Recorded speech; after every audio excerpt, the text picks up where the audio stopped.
उसका स्वाद एक अलग रहेगा। पर एक बार किसी नर्मदेश्वर महादेव का आप स्नान करा रहे हैं, दूध दही शहद शक्कर घी नर्मदेश्वर महादेव पर चढ़ा रहे हैं, या राम जी का या ठाकुर जी का या कृष्ण का या मेरे भगवान सत्यनारायण भगवान का, लक्ष्मी नारायण भगवान का, आप अगर स्नान करा रहे हैं, समर्पित कर रहे हैं, और उस पंचामृत को आप पी कर देखिएगा, उस पंचामृत को आप धारण कर कर देखिएगा, पान कर कर देखिएगा, दोनों में स्वाद बढ़ जाएगा। जो आपने ऐसे ही मिलाकर पिया है उसका कोई स्वाद नहीं है, एक साधारण सी बात है, पर जो आपने भगवान को समर्पित कर कर जो धारण किया है उसका स्वाद बड़ा है।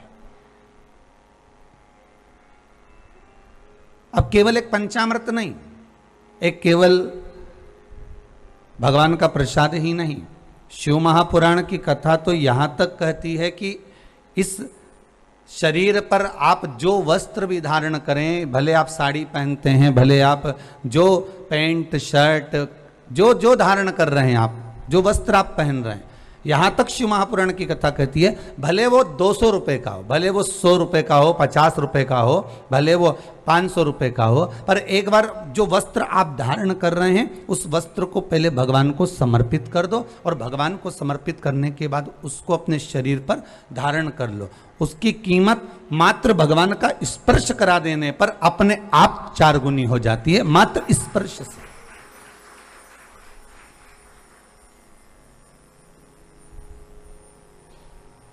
केवल मात्र स्पर्श से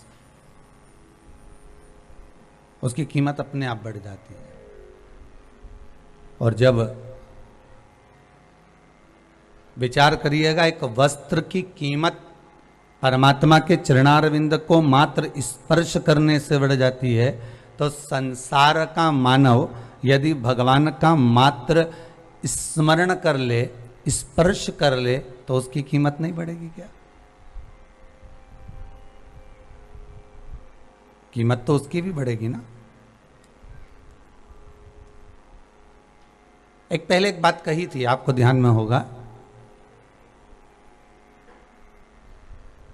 कि 4 बांस और 40 कंडा, गोबरी कंडा गाय का गोबर, 4 बांस 40 कंडा तो कोई भी लाकर दे देगा अंतिम समय में। पर सबसे ज्यादा कठिन की बात तो यह है कि वो 4 हाथ वाले को कौन लाकर देगा अंतिम समय में।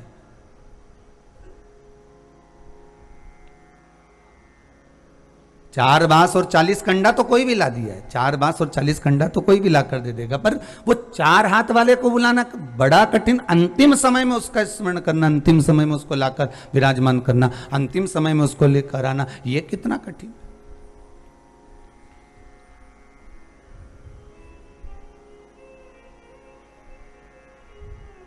कि अगर भोले बाबा का सहारा न होता तो दुनिया में कोई हमारा न होता। फिर इस संसार सागर में फिर वो सुख नहीं है, फिर वो आनंद नहीं है।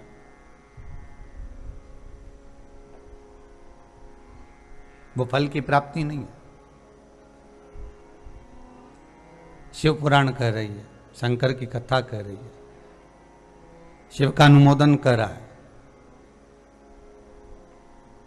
5 चीजों का स्मरण करिएगा।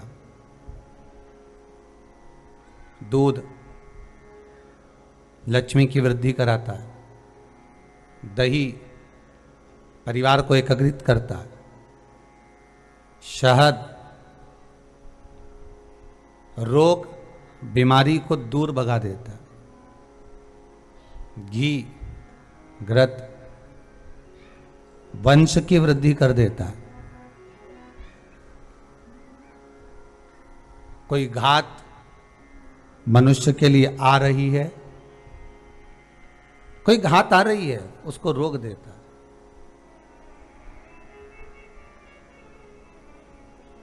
शक्कर, मिष्ठान। महाराज, परिवार में अगर कहीं कोई क्लेश चल रहा है, कोई बहुत ज्यादा क्लेश चल रहा है, शक्कर उसको रोक देती है। शिव को समर्पित होने वाली एक एक वस्तु, शंकर को समर्पित होने वाला एक एक पदार्थ, शिव को समर्पित होने वाली एक एक चीज भगवान स्वतः स्वीकार कर कर जीवन का एक आनंद सुख दे देता।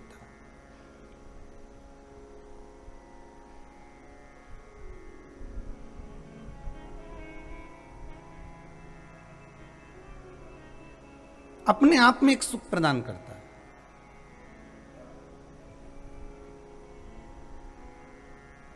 पंचामृत चढ़ाने का एक भाव और व्यक्त किया गया है शिव महापुराण के अंतर्गत। पंचमी की कथा है, नाग पंचमी की हो, और 5 जजमान की है, थोड़ा ध्यान रख के सुनिएगा। एक आनंद की अनुभूति है, इसका एक आनंद ही दूसरा है। महाराज सोमानी जी, राठी जी, मिलकर जो करा जाता है उसका एक आनंद ही दूसरा होता है। एक अकेला दूध पदार्थ को अपन ग्रहण कर लो वो अलग बात है, दही को अलग ग्रहण कर लो, आप शहद को अलग ग्रहण कर लो, एक मिलकर जो आनंद की अनुभूति हुई है। और मैं बहुत बहुत साधुवाद दूंगा, बड़ी प्रसन्नता का विषय है इस चीज के लिए। आज पूरे राष्ट्र को इस बात का एक आनंद रहेगा कि ये एक नई आनंद की अनुभूति लोगों को प्राप्त हुई है, एक नई प्रेरणा लोगों को दी जा रही है और एक आनंद दिया जा रहा है।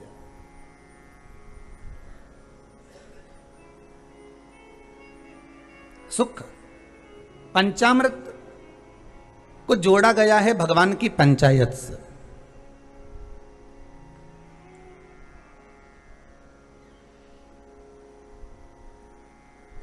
शिव पंचायत में 5 हैं। कौन कौन है? पहले नंबर पर देवाधिदेव महादेव शंकर भगवान, दूसरे नंबर पर श्री गणेश जी महाराज, तीसरे नंबर पर भगवान विष्णु,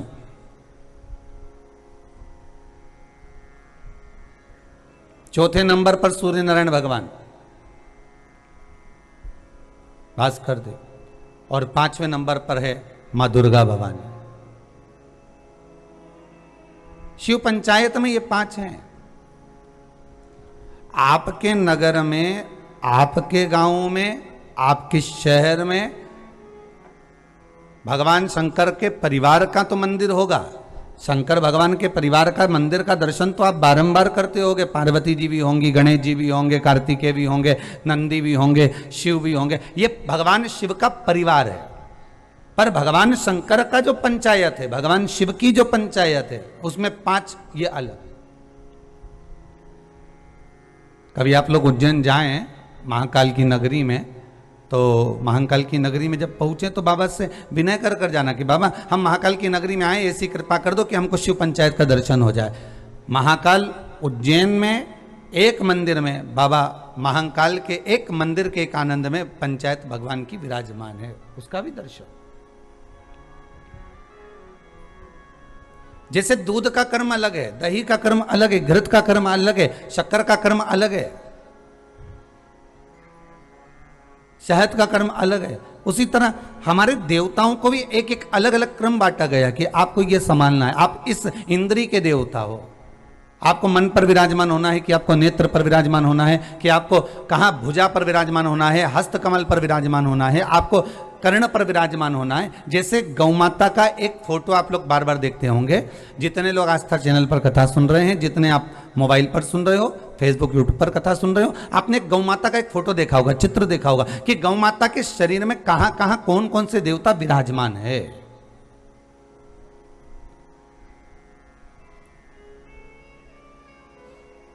गौ माता के शरीर में कहां कहां कौन से देवता बैठे हुए हैं, ये आपने दर्शन करा होगा एक चित्र के अंदर, एक गौ माता के एक चित्र के अंदर। उसी तरह केवल गौ माता में नहीं,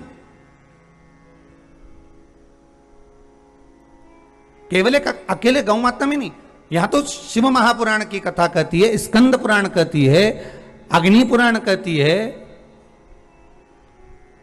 नारद पुराण कहती है, कि भगवान ने जब मनुष्य को जन्म दिया, मनु और शत्रुपा का जब प्रकट हुआ, तो मनु शत्रुपा के उस संपूर्ण श्री विग्रह में एक एक इंद्रियों में एक एक स्थान पर स्वयं भगवान भी विराजमान हुआ।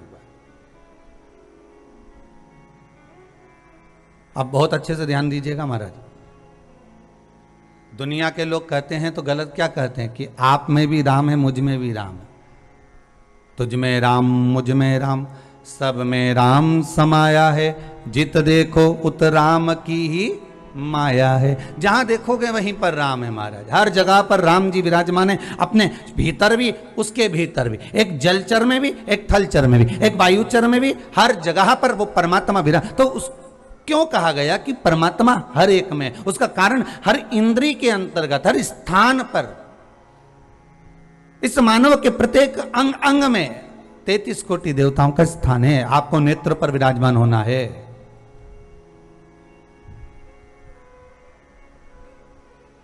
जल डिपार्टमेंट अलग राजनीति में,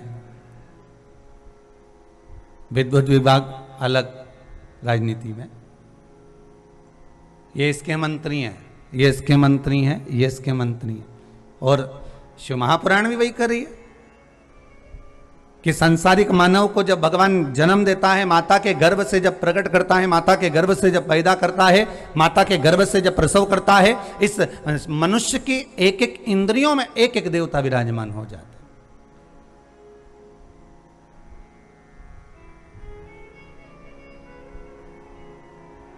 कि श्वास श्वास में शिव रटो, वृथा जन्म मत खोए, ना जाने इस श्वास का फिर आवरण होए ना होए। ये श्वास जो मिली है बड़ी मुश्किल से मिली, बड़ी मुश्किल से।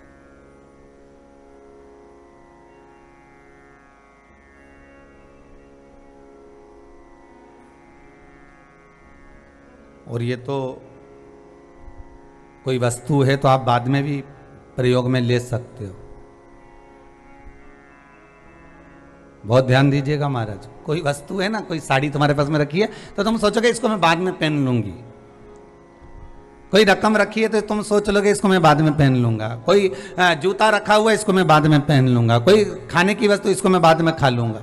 अभी तो गाड़ी में अपन अभी तो बैठे हैं, थोड़ी देर से खा लेंगे, रख लो अभी, रख लो। वहां से आएंगे ना जब अपन खाते हुए आ जाएंगे, अभी रख लो जरा। निकलेंगे ना जब अपन कुबेरेश्वर धाम से तो खाते खाते चलेंगे, रख लो अभी। है कोई वस्तु अगर आपने रखी है तो अपने पास साड़ी, कपड़ा, सोना, चांदी, हीरा, पन्ना, रतन, माणिक, मोती, कपड़े, आभूषण, ये सब आप रख सकते हो, मना नहीं है। पर एक ऐसी चीज है, वो है श्वास। उसको रखना मुश्किल है कि हम आज की जगह कल श्वास लेंगे, नहीं लेना जा, नहीं अकड़ी जाओ तुम तो ऐसे तो एक बार मन में आ जाए ना तुम्हारे तो तुम अकड़ लो एक बार दमदारी से, आज कुछ भी हो जाए मैं सांस नहीं लूंगी, जा। नहीं खाने की सोचोगे तो चल जाएगा कि मैं कल खाऊंगी, नहीं खाऊं तो कुछ बिगड़ेगा कि तुम्हारा? अरे बोलो तो, जितने आस्था पर कथा सुन रहे, कुछ बिगड़ने वाला है नहीं। पानी पीने का सोचोगे कि मैं, होता है तीज का त्यौहार आता है, छोटी तीज, बड़ी तीज, हड़ताली का तीज, करवा चौथ, इसमें नहीं पीते तो पानी का चल जाएगा, भोजन का चल जाएगा, कपड़ा का भी चल जाएगा कि आज नहीं पहनूंगी मैं तो कल ही पहनूंगी या कपड़ा है। जूता का भी चल जाएगा कि आज मैं ये वाली चप्पल नहीं पहनूंगी मैं कल पहन लूंगी है। घड़ी का भी चल जाएगा, सामान का भी चल जाएगा, अंगूठी बीठी सब, रतन माणिक मोती, सोना चांदी, खाना पीना, जितनी वस्तुएं तुम्हारे पास में, इन सब का चल जाएगा कि मैं कल, बाल भी अपन कल कटा लेंगे, सुन भी अपन, अरे बोलो तो कल लेंगे, देख भी अपन, आज नाटक नहीं देख रही ना मैं कल देख लूंगी, बाद में मैं मोबाइल पे देख लूंगी तुरंत। तो ये तो तुम कल भी कर सकते हो। पर एक कहीं का अकड़ में आके कह दे कि नहीं मैं तो श्वास ही नहीं लूंगा, नहीं मैं तो कल ही लूंगा, नहीं लेना। इतना में तो भगवान भी कहेगा रे फिर कहीं नहीं, कल तक तो निपट ही जाएगा, भगवान भी सोचेगा।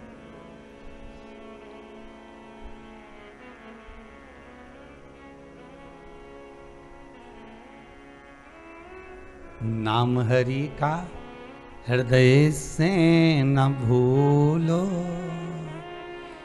ये भुलाने के काबिल नहीं है, बड़ी मुश्किल से नर्तन पाया, ये गवाने के काबिल नहीं है, बड़ी मुश्किल से मिला। सब चीज छोड़ सकते हो, श्वास नहीं, श्वास छूट गई तो गए। मैं कल लूंगी अब श्वास, आज नहीं लूंगी, आज मैंने व्रत रखा है श्वास नहीं लेने का। भगवान भी सोचेगा कहां फंसा राम, अब ये श्वास ले नहीं तो आ जाए ऊपर, और इसकी श्वास निकली तो ये अपनी श्वास निकाल देगी ऊपर आके। भगवान भी सोचे ऊपर आते से जो उपद्रव मचाएगी ना, कि हमने तो तुम्हारे लिए श्वास छोड़ी थी, हमने तब करा था कि एक दिन श्वास नहीं लूंगी। सारी वस्तुएं, सारा सामान, सारा साज तुम कल प्रयोग में ले सकते हो, पर श्वास हर पल, हर घड़ी, हर क्षण प्रयोग में लेना पड़ेगी। सो रहे हो तो भी, जाग रहे हो तो भी, खा रहे हो तो भी, रो रहे हो तो भी, हंस रहे हो तो भी।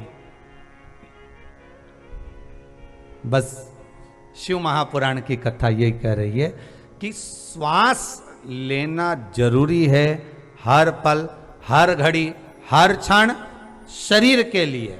उसी तरह शिव नाम लेना जरूरी है उस परमात्मा से मिलने के लिए, हर पल, हर घड़ी, हर क्षण। हर पल, हर घड़ी, हर क्षण उस परमात्मा का नाम लेना बहुत जरूरी। हर पल अगर आपको लगता है ये श्वास का कोई भरोसा नहीं, सब कब छूट जाए, कब चली जाए, कब समाप्त हो जाए, किसको मालूम।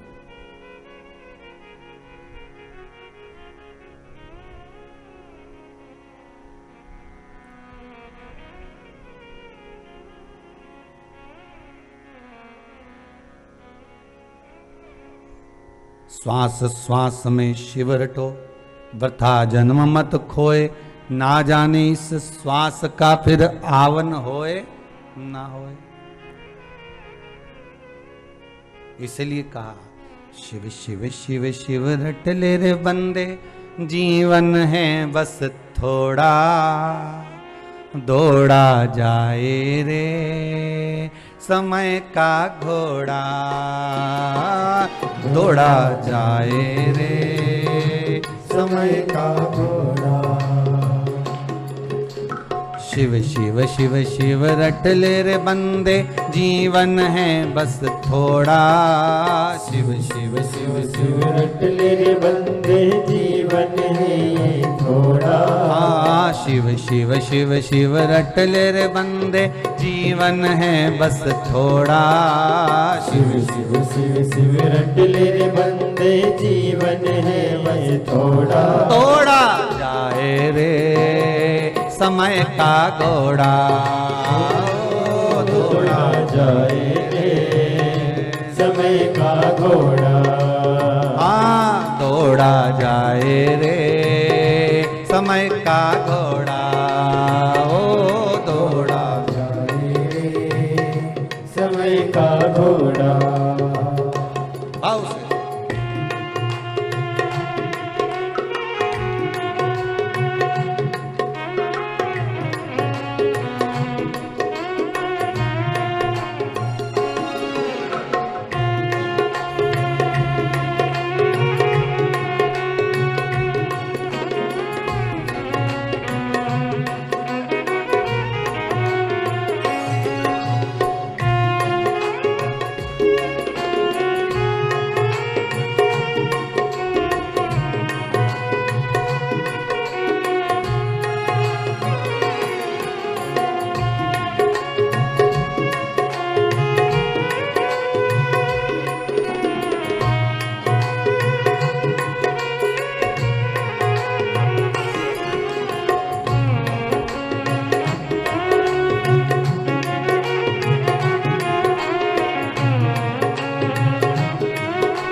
तेरा ना मेरा बाबू, इस घोड़े पर प्रभु का काबू। ना तेरा ना मेरा बाबू, इस घोड़े पर प्रभु का काबू। ना तेरा ना मेरा बाबू, इस घोड़े पर प्रभु का काबू। ना तेरा ना मेरा बाबू, इस घोड़े पर प्रभु का काबू। परम पिता ही इसे चलाता, परम पिता ही इसे चलाता। परम पिता ही इसे चलाता। परम पिता ही इसे चलाता। दिखा दिखा के घोड़ा दौड़ा, समय का घोड़ा दौड़ा जाए रे, समय का घोड़ा दौड़ा जाए रे, समय का घोड़ा दौड़ा जाए रे, समय का घोड़ा। शिव शिव शिव शिव रट रे बंदे, जीवन है बस थोड़ा। शिव शिव शिव शिव रट रे बंदे, जीवन है बस थोड़ा। दौड़ा जाए रे, समय का घोड़ा ओ दौड़ा जाए रे, समय का घोड़ा। जय हो। जय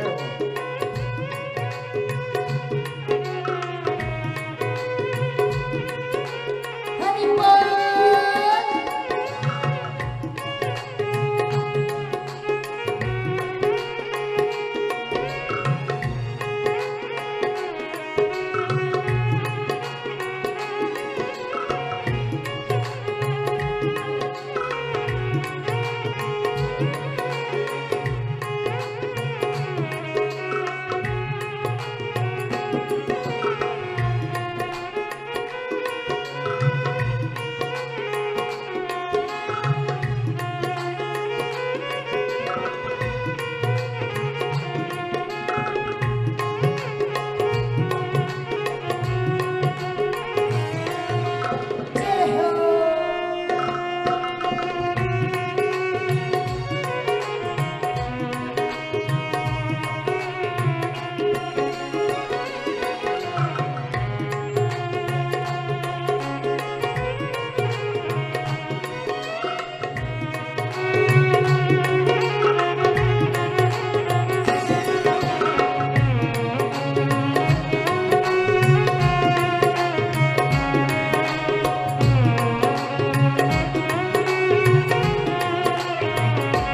दौड़ा जाए रे, समय का घोड़ा ओ दौड़ा जाए रे, समय का घोड़ा दौड़ा जाए रे, समय का घोड़ा ओ दौड़ा जाए रे, समय का घोड़ा।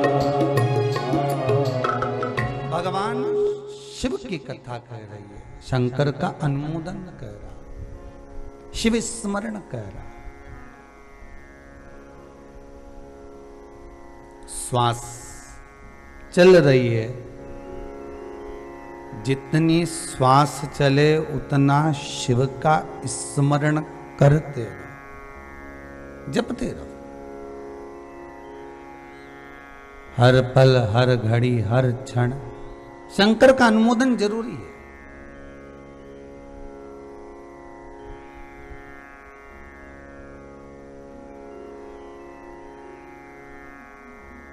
देवराज नाम का ब्राह्मण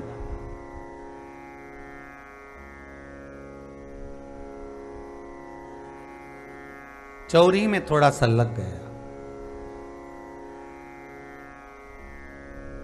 एक बात बहुत ध्यान से सुनिएगा कि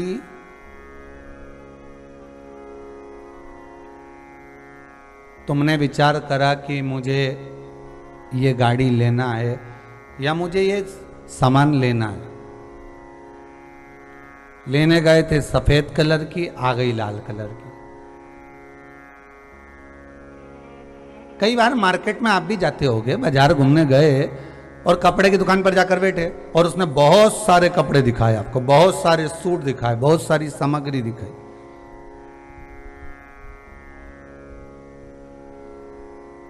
और बहुत सारी सामग्री जब आपने देखी, बहुत सारा कपड़ा आपने देखा, आप पसंद करने गए थे कि ये वाला लेना है मुझे और इस कलर का लेना, भले घर से सोच कर चले गए, पर वहां पहुंचने के बाद जो सामान देखा, देखते से ही मन में आया अपन तो वो कलर बाद में ले लूंगी, ये नया कलर दिख रहा है यही वाला लेते हुए चित्तवृत्ति में वो बैठ गया। चित्तवृत्ति में वो आ गया कि वो कलर मुझे लेना है और ये कलर मुझे रखना। अब लेने गए थे पीला, ले आए लाल, लाल गए थे तो नीला लेकर आ गए, नीला गए थे तो हरा लेकर आ गए, हरा गए थे तो कहीं कत्थाई लेकर आ गए। तुरंत चेंज। बस उस वही शिव पुराण वही कर रही है।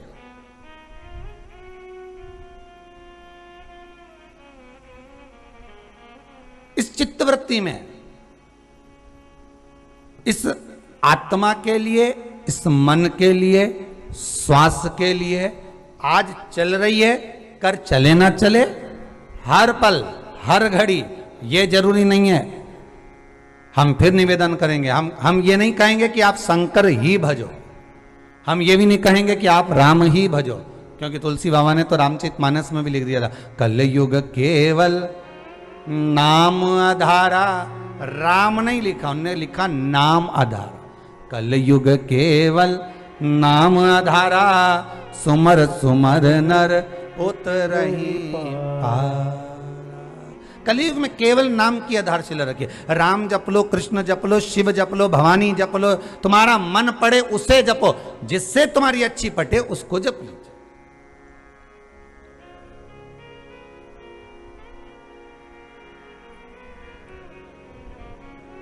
अब हमारी इनसे अच्छी पटती होगी, इसलिए कोई भगवान कृष्ण से भी अच्छी, कोई राम जी से अच्छी, कई कई माताएं तो कह भी देती हैं गुरुदेव। अब हमारा घर में तो हमारे यहाँ पहले से ठाकुर जी बैठा लड्डू गोपाल, अब हमारे यहाँ पहले से लड्डू गोपाल जी बैठे हैं, ठाकुर जी बैठे, कन्हैया जी बैठे हैं। अब आप बताओ हम शंकर जी लाएं कि नहीं लाएं? तो हमने कहा, हमने तुमसे कहा कि लेके आओ। अरे हम आपसे बोल रहे हैं कि शिव जी लेकर आइए। शिव पुराण तो कहती है ठाकुर जी की सेवा कर रहे हो तो ठाकुर जी की करिए। हाँ, ये जरूर हो सकता है कि ठाकुर जी तुमको पकड़ कर, जैसे शंकर भगवान कृष्ण भगवान का दर्शन करने के लिए आए, कौशल्या मैया जी के यहां पर अयोध्या में मेरे भोलेनाथ राम जी का दर्शन हुआ। क्या कि शंकर जी ने तो अलग जगाई, शिव जी ने जाकर दोनों जगह अलग जगह, राम जी के समय पर भी, कृष्ण जी के समय पर।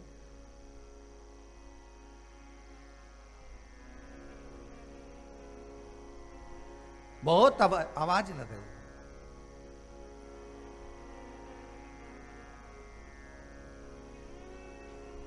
बहुत आवाज लगे कि नगर में जोगी आया,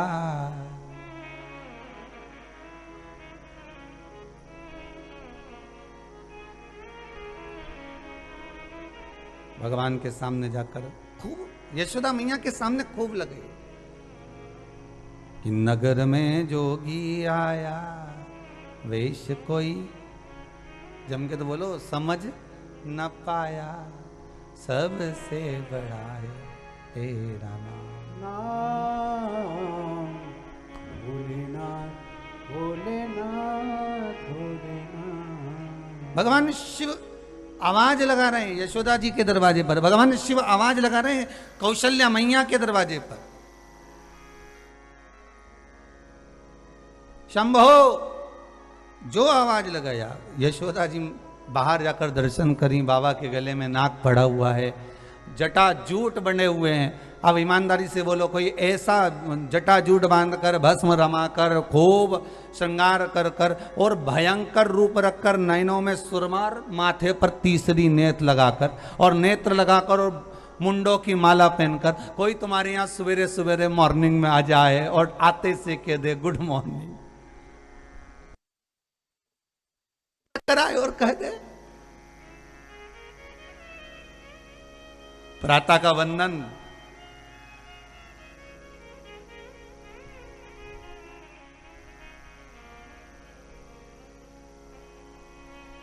कभी कभी संबोधन भी बड़े विचित्र होते हैं, कई बार सुनने में आता है ना, गुड मॉर्निंग।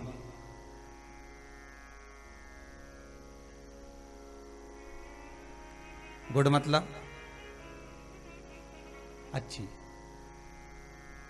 मॉर्निंग मतलब मेरी माता, गुड मॉर्निंग मतलब माँ, रनिंग मतलब सवेरे से उठते से ही मेरी गुड माँ सवेरे से उठ के ही रनिंग करना चालू कर देती है, वो गुड मॉर्निंग है। केवल घर की एक माई तो है सुबह से उठकर चल देती है तुरंत, बहुओं को तो आराम से उठ रही हैं, चल रही हैं, पर माँ उसको मालूम है बहू आएगी जब चाय बनाएगी उससे पहले मैं बना देती हूँ। गुड माँ रनिंग, उसी का नाम है गुड मॉर्निंग। मेरी अच्छी माँ प्रतिदिन सुबह से उठकर दौड़ दौड़ कर काम करती हो, रुकती नहीं है, दौड़ती रहती।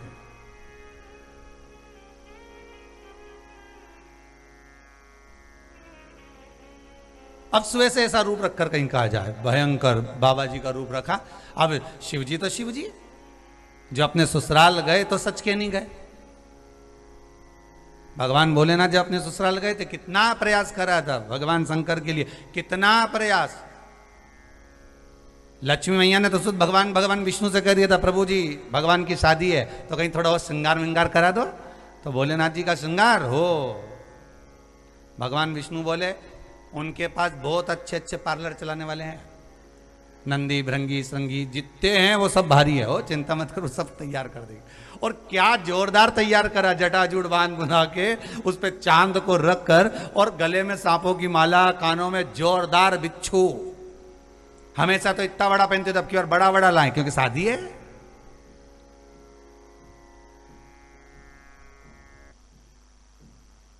और भयंकर नाद करते हुए, भयंकर।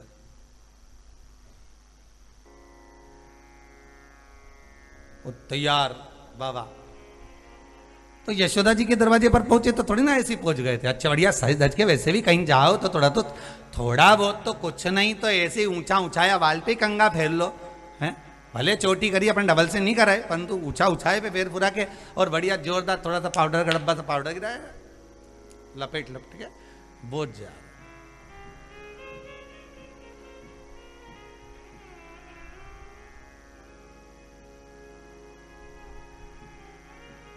और कहीं कहीं की तो भोकटी ऊपर नीचे जाए तो वो भी कल है लगाए सत जाए, सील टप्पा लगा के चले हो।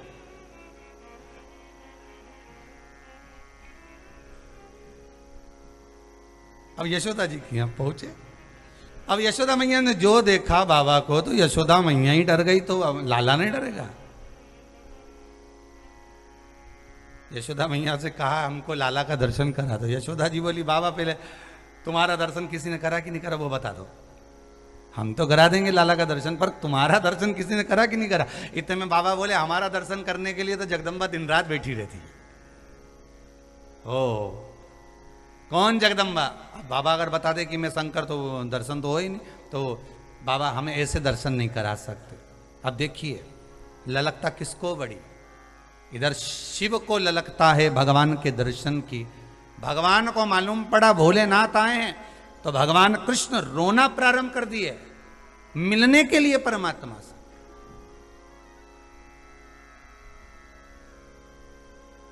हम कभी नहीं कहेंगे कि आप राम भजो कि शंकर भजो कि कृष्ण भजो, तुम्हारे दिल में जो बैठ जाए। अगर आप ठाकुर का वंदन कर रहे हो, ठाकुर का स्मरण कर रहे हो, तो ठाकुर आपको शिव के पास ले जाएगा। जिस कृष्ण की आप प्रतिमा के स्वरूप का पूजन कर रहे हो, भगवान कृष्ण का अगर अनुमोदन कर रहे हो, भगवान कृष्ण का अगर स्मरण कर रहे हो, पूरे भूमंडल में, पूरे ब्रह्मांड में,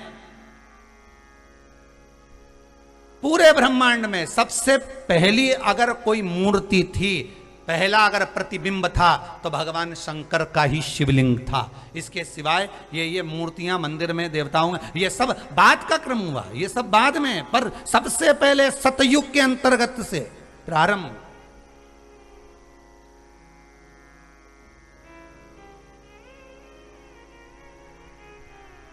मेरे भारत की भूमि,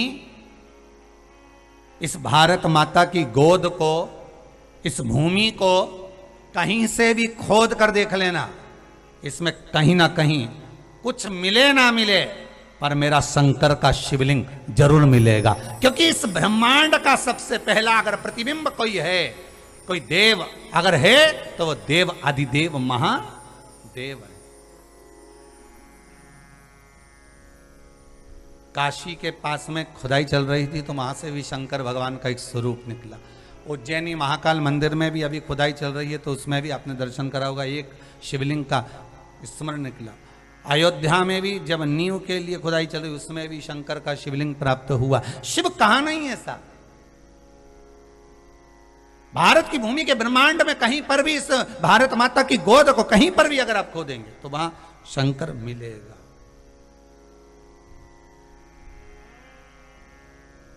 वहां शिव मिलेगा।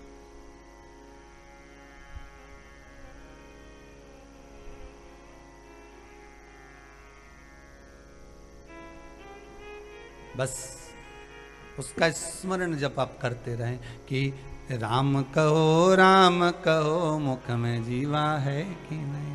भगवान का जितनी बार स्मरण करोगे शिव अपने आप प्रकट होता चले जाएगा। आप राम की आराधना करिए शंकर मिलेगा, आप कृष्ण की आराधना करिए शिव मिलेंगे। अगर शंकर की आराधना कर रहे हो तो कृष्ण और राम मिलेंगे। भगवान विष्णु आपको केवल शिव की आराधना से ही प्राप्त हो सकते हैं। इसलिए तुलसीदास जी ने रामचरितमानस में लिखा, कथा को प्रारंभ करते हुए, राम कथा को प्रारंभ करते हुए तुलसीदास जी लिख देते हैं, जिसने शंकर का अनुमोदन नहीं करा राम मिलना बड़ा कठिन काम है महाराज।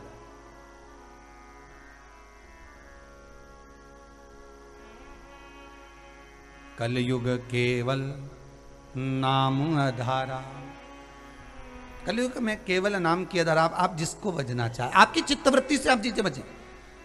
देवराज ब्राह्मण है, ब्राह्मण कुल में जन्मा है, ब्राह्मण परिवार में जन्म लेने के बाद भी अगर चोरी कर कर धन को लेकर आ रहा है तो ये उसकी चित्तवृत्ति में परमात्मा ने लिख दिया है। संसार के मनुष्य को मेरा भोलेनाथ जब जन्म देता है, माता के गर्भ से जब बच्चा पैदा होता है, जब उसकी नाल कटती है, नाल कटते से उसका भाग्य संपूर्ण लिख दिया जाता है कि ये क्या करेगा, मृत्यु लोक में जाकर कितनी श्वास लेगा, कितना भजन करेगा, कितना दान करेगा, कितना पुण्य करेगा, कितना सत्कर्म करेगा, कितना नाम जाप करेगा, कितना कपट, कितना छल, कितनी बेईमानी, कितना प्रपंच, कितना झूठ। भगवान ने एक एक चीज लिखकर भेजा हुआ है कि कितनी। और ये इसका प्रमाण देखना है तो श्रीमद् भागवत कथा में देख लीजिए, भागवत कथा में इसका प्रमाण मिलता है। शिशुपाल की कथा उठाकर लाइए। भगवान कृष्ण की बुआ का लड़का भगवान को गालियों पर गालियां दे रहा है और भगवान दाऊ जी से कह रहे हैं 98 हो गई है दाऊ दादा। दाऊ दादा बोले तू गिन रिया था क्या? भगवान बोले गिनने की तो जरूरत नहीं, ऊपर इतनी जोरदार लिखा पड़ी चले, यहां का तो कंप्यूटर फेल हो जाए पर वहां का कुछ नहीं हो।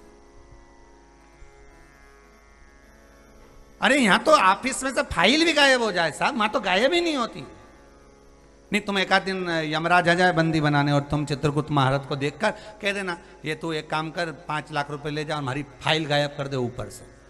चित्रगुप्त महाराज बोले फालतू की बात मत कर, वो मेरे को गायब कर देंगे। तो फाइल की बात करता है, वहां तो हिसाब है पूरा पूरा। गरुड़ पुराण कहती है जब किसी व्यक्ति के प्राण छूटते हैं, हजारों बिच्छू डंक मारे इतनी तकलीफ उत्पन्न होती है, गरुड़ पुराण में लिखा हुआ है। तो वो बिच्छू की तकलीफ नहीं है, तकलीफ इस बात की है कि जो तुमने करा, तुम्हारे प्राण छूटते समय चित्रगुप्त महाराज पूरी फाइल लेकर तैयार खड़े मिलते हैं, ले अब हिसाब दे, ले हिसाब और दे। विचार करिए।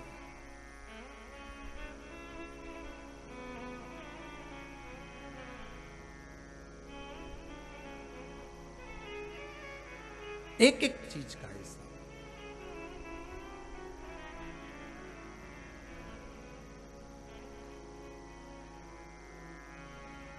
किस चीज की?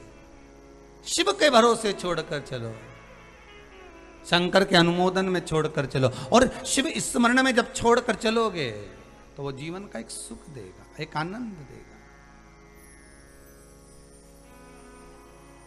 मनवा तू चिंता करे किस बात की, किस बात की, सब पर कृपा है भोलेनाथ की। मनवा करता है चिंता किस बात की, किस बात की, सब पे है कृपा भोलेनाथ की। करे मनवा चिंता तो किस बात की, किस बात की, सब पर है कृपा भोलेनाथ की।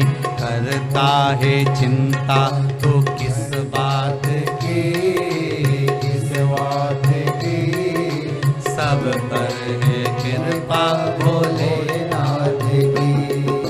सब पर है कृपा भोलेनाथ की, सब पर है कृपा भोलेनाथ की। ओ सब पर है कृपा भोलेनाथ की, सब पर है कृपा भोलेनाथ की। मनवा करता है चिंता तो किस बात की, किस बात की, सब पे है कृपा भोलेनाथ की। करता है चिंता तो किस बात की, किस बात की, सब पे है कृपा भोलेनाथ की।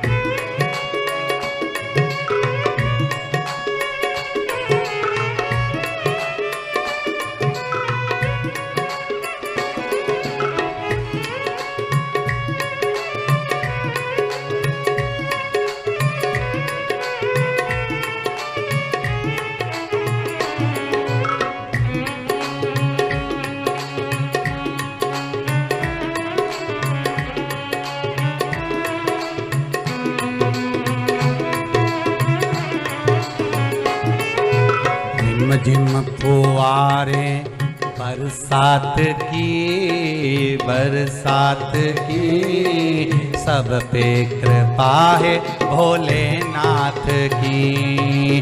रिम झिम फुआरे बरसात की, बरसात की, ओ सब पे कृपा भोलेनाथ की।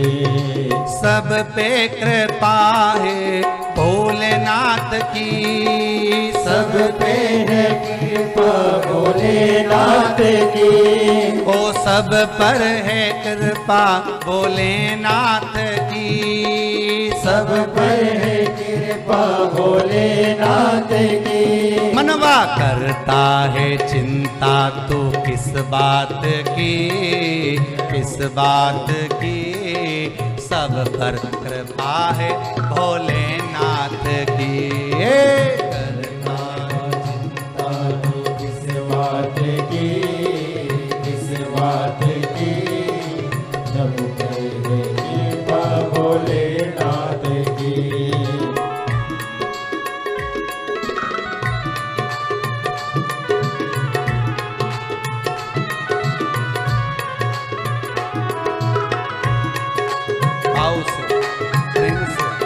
आनंद से जितने लोग आस्था चैनल पर कथा का रसतत्व ग्रहण कर रहे हैं, भाव से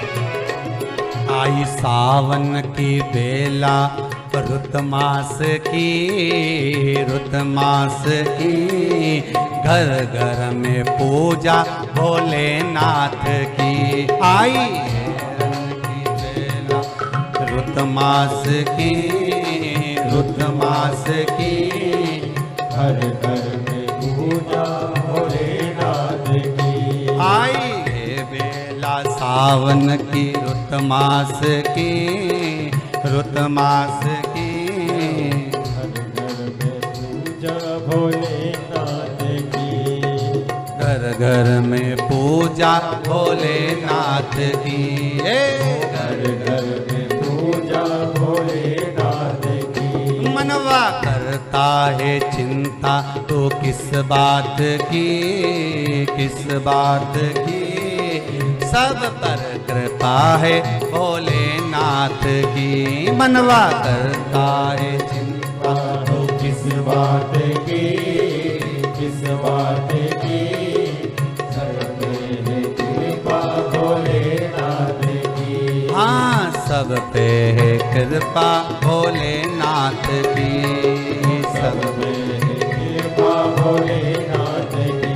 भगवान शिव की कथा कर रही है, शंकर का अनुमोदन कराए। आप राम भजेंगे शिव तक पहुंचेंगे, आप कृष्ण भजेंगे शिव तक पहुंचेंगे, आप शिव भजेंगे राम और कृष्ण तक पहुंचेंगे। ये चित्त वृत्ति में शिव समाया है।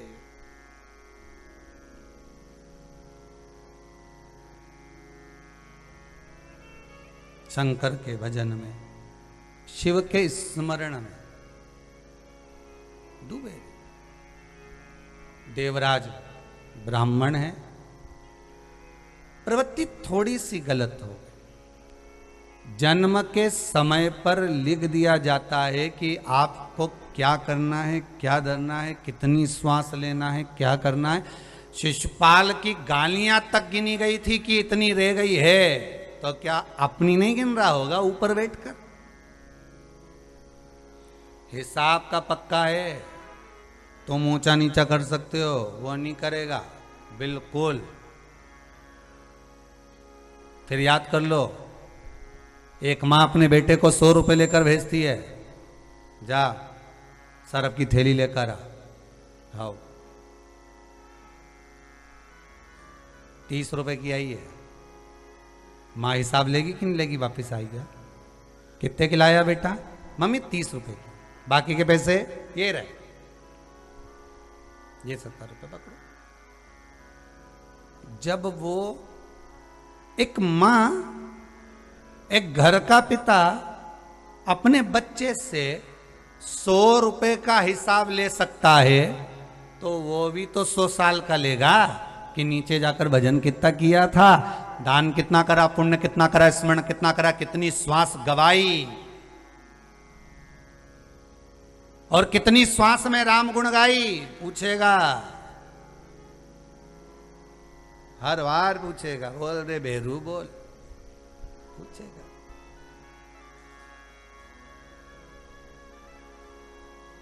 फिर क्या कहोगे?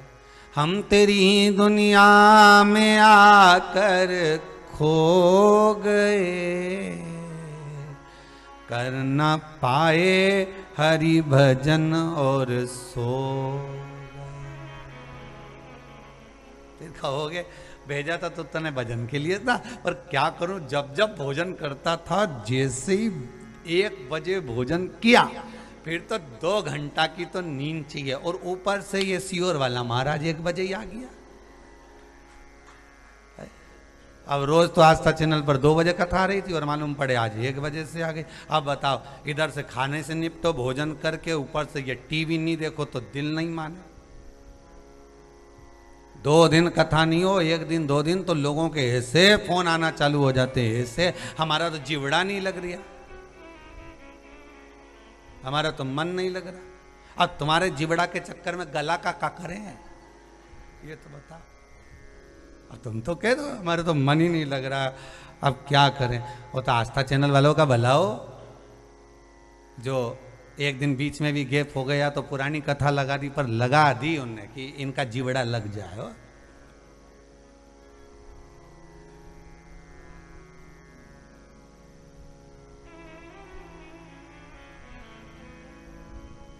चित्तवृत्ति भगवान ने जोड़ी। माना भगवान ने हमको जैसा जन्म दिया है वो उसके हाथ में, कितना धन दिया है ये उसके हाथ में, कितनी संपदा दी है ये उसके हाथ में। देवराज नाम का ब्राह्मण कुल में जन्म लेने के बाद, अगर ब्राह्मण कुल में जन्म लिया था तो भजन करता, स्मरण करता, कीर्तन करता, नाम जाप करता, नाम स्मरण में डूबा रहता। पर वो नहीं डूबा, वो चोरी में लगा रहा। फिर निवेदन करूंगा, ब्राह्मण का छोटे से छोटा बच्चा हो, चाहे बूढ़े से बूढ़ा व्यक्ति हो, ब्राह्मण कुल में अगर जन्मा है तो उसका सम्मान होना चाहिए, उसका आदर, उसका सत्कार होना चाहिए।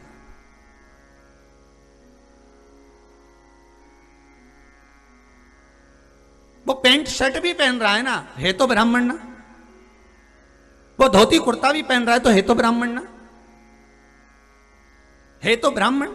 अब कई लोग कहते थे महाराज वो ऐसा होकर ऐसा कर, वो उसके कर्म का भोग वो भोगेगा। तुम ये देवराज नाम का ब्राह्मण और ब्राह्मण होकर अगर चोरी कर रहा है तो इसके लिए कथा तो वर्णन कर दी कि उसके कर्म का भोग वो भोगेगा। आप तो अच्छा कर्म करते चलो।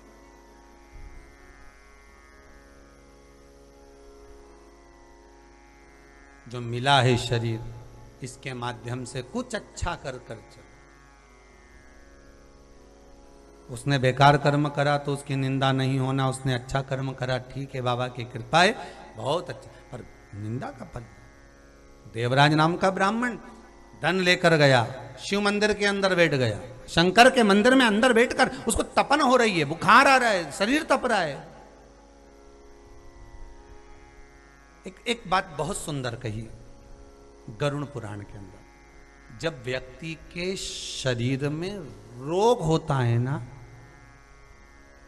जब व्यक्ति के शरीर में रोग होता है, कोई बीमारी आ जाती है, कोई तकलीफ आ जाती है, कोई कष्ट आ जाता है, तब उसको उसका किया गया पूर्व का कर्म याद आता है। तब उसको पूर्व का कर्म याद आता है। ऐसा मैंने क्या कर दिया जो मेरे शरीर को इतना रोग, मैंने क्या कर दिया जो मुझे ये दुख आ गया, मैंने क्या कर दिया जो मुझे ये तकलीफ आ गई। एक माता जी कल मिलने आई थी,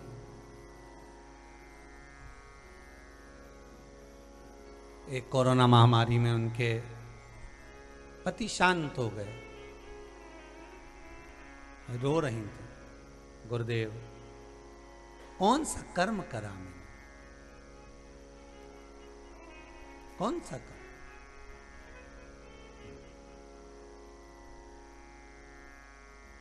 जो ये दुख देखना पड़ रहा है। शिव महापुराण की कथा कहती है, चंचुला देवी का चरित्र ही यहीं से चालू हुआ है कि चंचुला का पति मर गया था, प्रेत योनि में पड़ गया था, और चंचुला शिव पुराण की कथा का स्मरण कर। चंचुला ने ये नहीं पूछा भगवान के आगे, तुमरुका जी के सामने जाकर चंचुला देवी ये नहीं पूछी कि मैंने कौन सा कर्म करा था जो पति चले गया, नहीं। चंचुला देवी ने इतना जरूर पूछा कि पति अगर चले गया है तो मैं क्या करूं जिससे उसका जीवन भी सवरे और मेरा जीवन भी सवरे, मेरा जीवन भी सवरे। तो जैसे ये माता पूछ के गई, ऐसे ही जिस दिन कथा का समापन हुआ था ना, 11 तारीख को कथा समापन हुई थी, तो शाम के एक भैया ने आके मिले, लगभग उनकी उम्र होगी 65-70 साल का होगा, 65 साल का भैया। तो वो आके बोले हमें गुरुजी से मिलना है। हमने कभी इतना जिद कर रहा है, मिला, क्या हो गया बताओ। हम आपसे पूछना चाहते हैं, हम बड़े दुखी। हमने कहा क्या दुख आ गया तुमको, बोलो। बस दुख ये हो गया कि हमारी पहली पत्नी मर गई थी तो हमने दूसरी शादी कर ली थी। पहली पत्नी का लड़का है, दूसरी शादी करी उसकी लड़की है। अब हमारी दूसरी पत्नी मर गई है, हम बड़े दुखी हैं।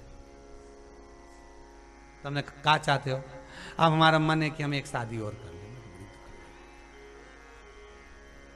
अभी उम्र हो रही 70 की, लोग ऊपर बढ़ने की जगह नीचे घट रहे हो।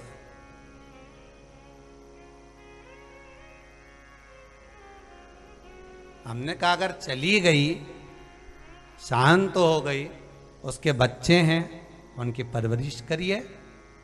और कुछ संसार सागर में आकर भगवान का इतना भजन कर लो कि जो गई हैं दो, तुम्हारे भजन के द्वारा उनको भगवान मोक्ष प्रदान कर दे और उनकी शरणागति दे दे, वो करने का प्रयास करें।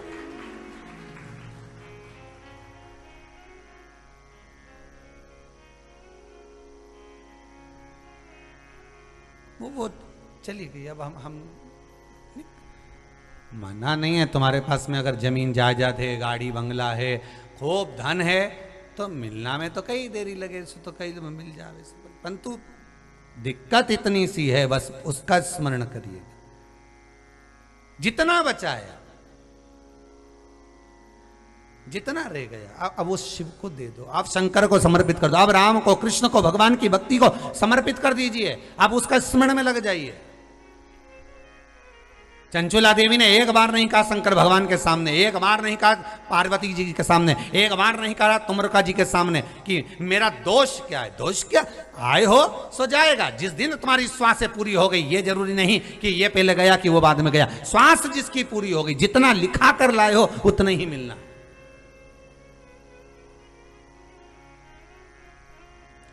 कई घर में तो बूढ़े बूढ़े बैठे रहते हैं और बच्चे चले गए, तो ये जितनी लिखी ललाट पर उसे कोई नहीं टाल सका। बस इतना जरूर है कि शिव का भजन करा है, शंकर का अनुमोदन करा है, शिव स्मरण करा है, शंकर की भक्ति में डूबे हो, तो यह जरूर है कि अगर सामने काल भी आ गया तो महाकाल उसको काट कर भगा सकता है, यह पक्का है। अगर काल सामने है और महाकाल का स्मरण कर रहे हो, महाकाल का अगर अनुमोदन कर रहे हो, महाकाल की भक्ति में अगर डूबे हुए हो, शिव का स्मरण कर रहे हो, तो काल क्या करेगा महाराज? वो एक लाइन ये लोग बोलते हैं ना, कर लूंगा दो बात में उस काल के आगे, वो काल क्या करेगा महा। शिव के आगे काल क्या करने वाला? काल अधिपति तो स्वयं महाकाल है। इसी व्यासपीठ से पहले भी कहा, आज फिर कहते हैं, तुम्हारी घड़ी बेकार चले, समय बेकार चले, तुम्हारा काल बेकार चल रहा है, समय अच्छा नहीं चल रहा, कहीं मत जाना, महाकाल के पास पहुंच जाओ, शिव के पास पहुंच जाओ, शंकर के पास पहुंच जाओ, शिव की भक्ति में डूब जाओ, समय ठीक। घड़ी बिगड़े तो घड़ी की दुकान पे जाना रे दादा, कपड़े की दुकान पे मत जाना, वो के पास में औजार नहीं है घड़ी के। सुनार की दुकान पे भी मत जाना, घड़ी की औजार नहीं है। किराना की दुकान पे भी मत जाना, वो कहते तो यहीं बेच जा। लोहा लंगड़ की दुकान पे भी मत जाना, घड़ी की दुकान पर जाओ। तो घड़ी बनाई किसने? शंकर ने। काल किसने बनाया? शिव ने। समय किसने बनाया? शंकर ने। वार किसने बनाया? शंकर ने। ये रविवार, सोमवार, मंगल, बुध, गुरु, शुक्र, शनि किसने बनाया? शिव ने। शिव महापुराण में लिखा, विदेश्वर संहिता में, सब शिव ने। वार, तिथि, पल, घड़ी, मुहूर्त, समय सब शंकर ने बनाया, सब शिव का। तो जिस कंपनी से निकल के घड़ी आई उसी कंपनी में बेच दो, सुधर जाएगी। बस शिव के पास जाकर बैठ जाओ और जाकर कह दो, बाबा समय अच्छा नहीं चल रहा, समय बड़ा विचित्र है बाबा।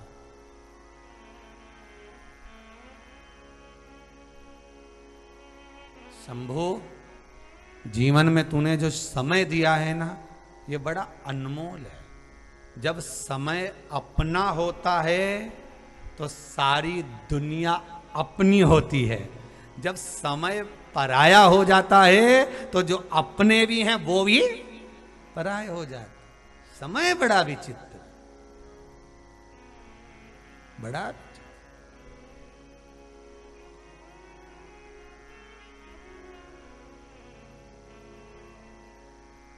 दो तरह के दानी होते हैं, समझना, बहुत सुंदर बात है। शायद आपने सुना कि नहीं सुना, हमें नहीं मालूम। विष्णु पुराण का संवाद दृष्टांत सागर का, दृष्टांत सागर का एक संवाद है। दो तरह के दानी होते हैं।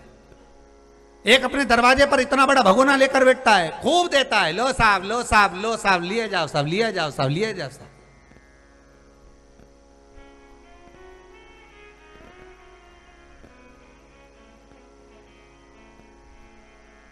एक दानी दिए जा रहा है अपने दरवाजे से, और एक दानी और होता है दरवाजे से देता जरूर है पर दो बात कहकर भेजता है। कब तक मांगोगे, कितनी जगह हाथ फैलाओगे? शरीर अच्छा दिया है ना भगवान ने, चलो मेरे साथ भोजन कर लो अच्छे से और चलो मेरे साथ इसकी दुकान पर काम करो, 5,000 रुपये महीने मिलेंगे। कब तक हाथ फैलाओगे? चलो मेरे साथ कंपनी में काम करिए। कब तक हाथ फैलाओगे? चलो मेरे साथ, मैं सब्जी की दुकान लगवा देता हूं, कल आकर देखूंगा हिसाब सही है कि नहीं। थोड़े से मैं केले दिला देता हूं, फल दिला देता हूं, यहां बैठ के डलिया में लेके बेचो, चलो मेरे साथ। दो तरह के दानी होते हैं, एक अपने दरवाजे से भर भर कर दे रहा है और एक देने के साथ में भोजन करा रहा है और भोजन कराकर साथ में प्रेरणा भी दे रहा है कि कब तक मांगेगा, कब तक हाथ फैलाएगा। कर्म कर, और कर्म करेगा तो फल वो देव अधिदेव महादेव देगा। दो तरह के होते हैं, दो तरह। दृष्टांत सागर कहता है जो दिए जा रहा है, दिए जा रहा है, वो लिए जा रहा है, तो तुम उसको केवल मक्कार बना रहे हो।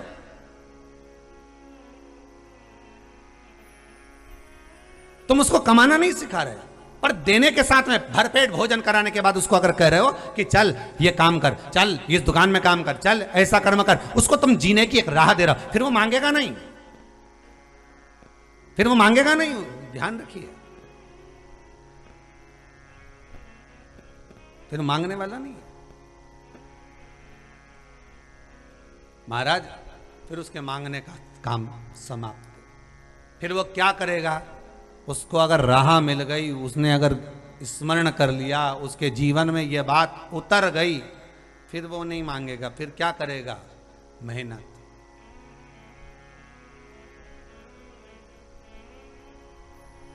केवल मेहनत, और मेहनत कर कर जो कमाएगा, फल लाएगा, उसका एक आनंद दूसरा हो जाएगा।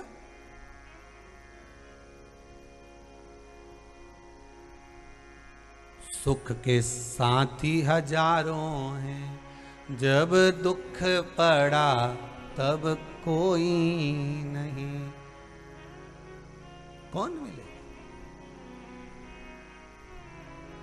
सुख तत्व अगर आपके पास में है तो बहुत सारे। समय आपका है तो दुनिया आपकी है, समय पराया हो गया तो अपने भी पराये हो गए, केवल आप अकेले रह जाओगे, अकेले।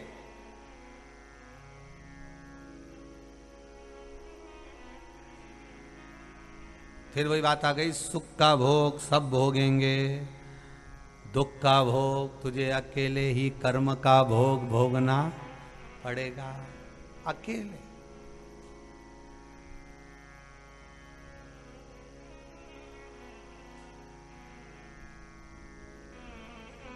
अब जैसे देवराज शिव मंदिर से निकला, बेलपत्री के वृक्ष के नीचे गया, उसको मालूम नहीं था कि यह बेलपत्री का वृक्ष है, वो तो निकल कर जा रहा था। बेलपत्री के वृक्ष की छांव उस देवराज पर हो गई थी, इस कारण उसके जो प्राण छूटे थे तो शिव मिल गए, शंकर नंदी लेकर उसको लेकर गए।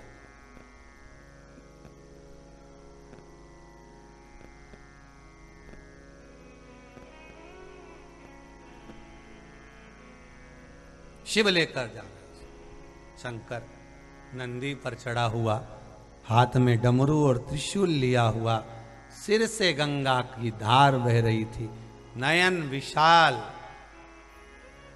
तृतीय नेत्र भाल, मस्तक चंद्रमा, गले मुंडमाल।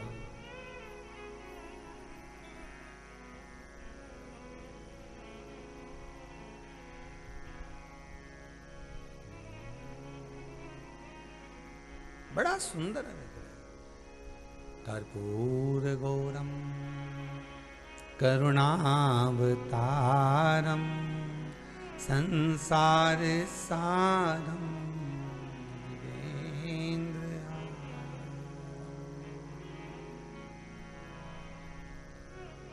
बड़ा सुंदर स्वरूप बना, बड़ा सुंदर। नंदी रुका देवराज के सामने, देवराज पहचान नहीं पा रहा कि शिव लेने आया।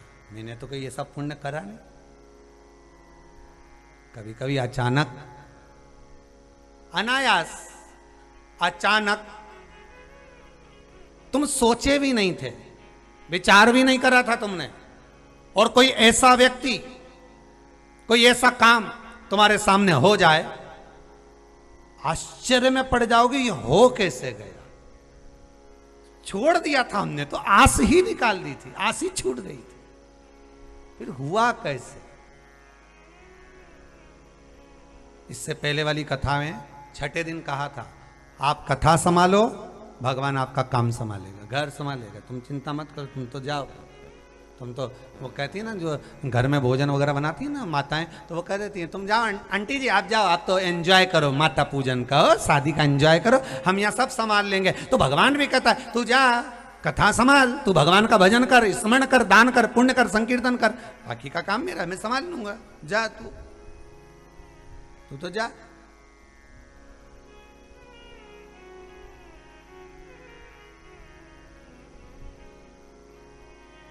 दृष्टांत सागर का एक बहुत सुंदर संवाद है।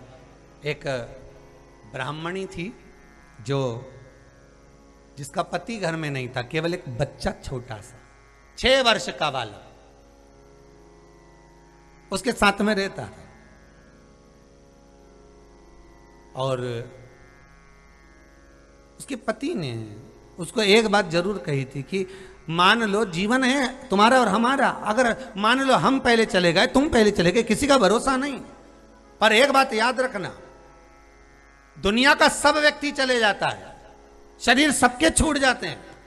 पति ने अपनी पत्नी से कहा था सब अपने अपने धाम में चले जाएंगे, राम जी महाराज सरयू जी में जाएंगे, भगवान कृष्ण द्वारका में उनके चरणों में बाण लगेगा, सब चले जाएंगे, पर शंकर कहीं नहीं जाएगा, इस भूमंडल का देव है, देव अधिदेव महादेव है, वो कहीं नहीं जाएगा। तो फिर क्या करना, तो पत्नी से पति ने कहा एक काम करना, घर का बड़ा वही है, घर का बुजुर्ग वही है, तू कहीं पे भी जाए पर उनके बोल के जाना कि मैं जा रही हूं।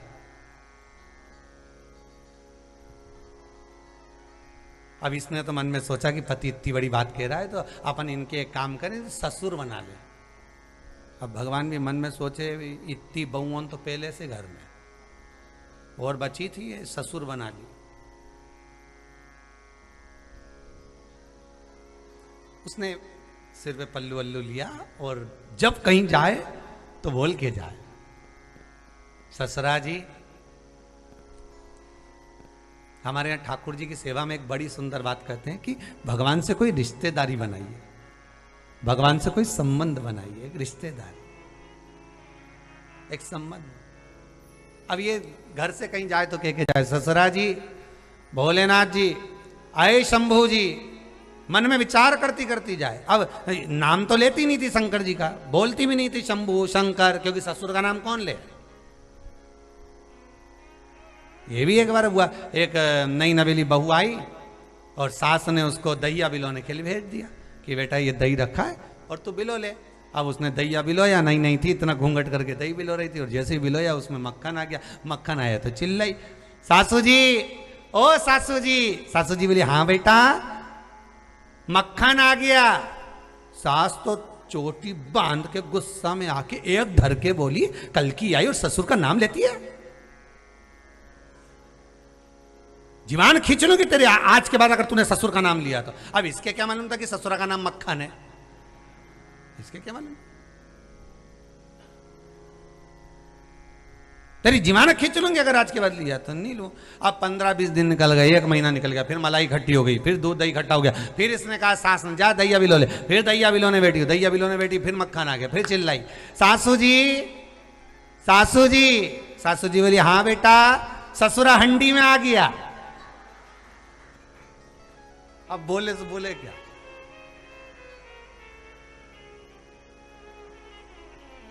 अब नाम ले नहीं सकती और ले तो फिर पिटे, तो इससे अच्छा ससुर हंडी में पड़ा। अब ये भी बहू, अब इसने भगवान को ससुर मान लिया और ससुर मान लिया। दृष्टांत सागर का बड़ा सुंदर दृष्टांत है। अब इसने ससुर मान लिया और ससुर माना तो बस कहती जाए पिताजी मैं जा रही काम पे, घर देख लेना। अब भोलेनाथ की चिंता, भगवान भोलेनाथ जी के लिए पार्वती जी ने बनाया था भोजन। आकड़िया की रोटी बनाई, काकड़िया के साग, और परसे माता पार्वती जी पावे भोला नाथ। शिव जी खा रहे थे, आधी रोटी खाई थी भोलेनाथ जी ने, और इतने में के चली गई, तुम ध्यान रखना। और शंकर भगवान दौड़े भाग।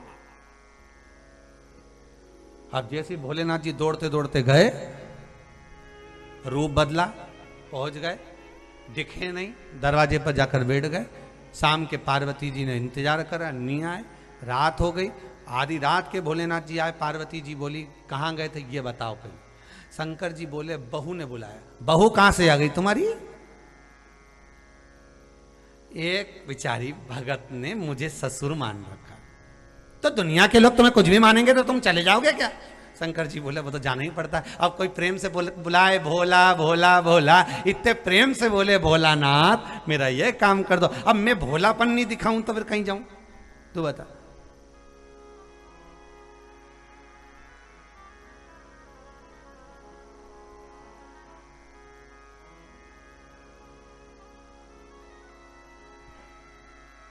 बड़े परेशान शंकर भगवान।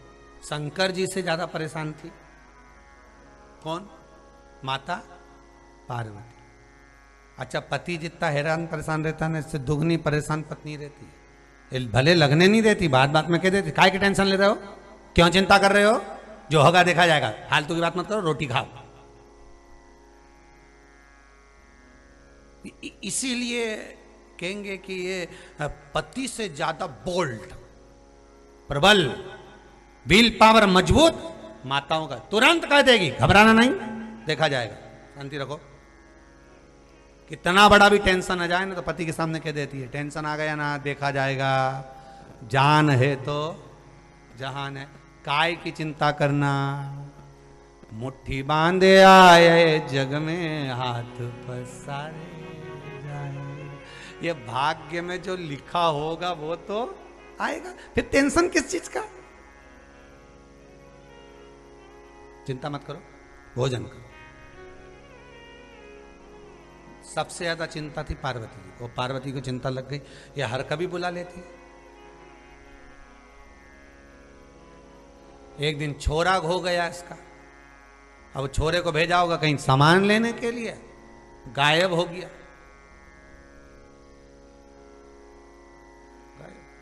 अब इसने तुरंत रो रो के घर भर लिया। ब्राह्मणी ने, ससुरा जी छोरा नहीं आया। भगवान तो सो रहे थे। मखवल का गद्दा मोतियन का तकिया, सोए नहीं भोला सुला के रहूंगी, भोले को अपना बना के रहूंगी। अब भगवान अब भी तो सोए थे, 2 घंटे ही हुआ था। इतने में इसने आवाज लगाई, शंकर जी उठ के भागे। पार्वती जी बोली इतनी हड़बड़ी में अब आधी रात को कहां जा रहे हो? शंकर भगवान बोले छोरा खो गया उसका।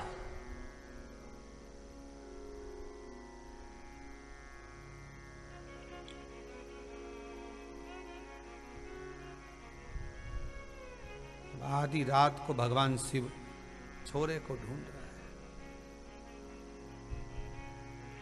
पार्वती जी की आई गुस्सा, पार्वती भी गई ढूंढने। और आधी रात के खेल रहे थे ना गुल्ली डंडा।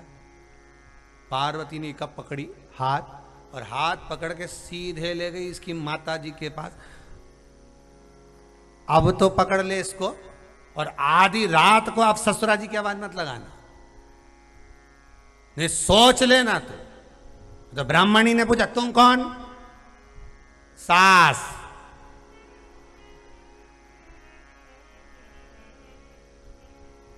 ब्राह्मणी ने मन में सोचा है हम तो सोचे थे ससुर ही ससुर है। सास, सास ने एक ही रंग दिखाया, बहू के मुंह से दूसरा दिन ससुर का नाम ही नहीं आया। एक रंग दिखाई। होता कभी कभी सास अपना रंग दिखाई देती है। जिस दिन अपनी वाली पे आए ना, ए क्या है, पिताजी से कह रही है दूध की थैली लिया, कभी के सब्जी लिया, कभी के भाजी लिया। इतने में सास चिल्ला के कह दे अपने पति से कहो हाँ मेरा पति जाए चलो। सास ने रंग दिखा दिया। अब बहू का मुंडा से आवाज नहीं आया, अब तो धीरे से के भेरू जोर सरिया। अब क्या बोले, बोले से बोले। दृष्टांत सागर का दृष्टांत बड़ा सुंदर है कि सास भी अपना, अब पार्वती तो पार्वती है, मां जगत जननी जगदम्बा तो जगदम्बा, पार्वती पार्वती।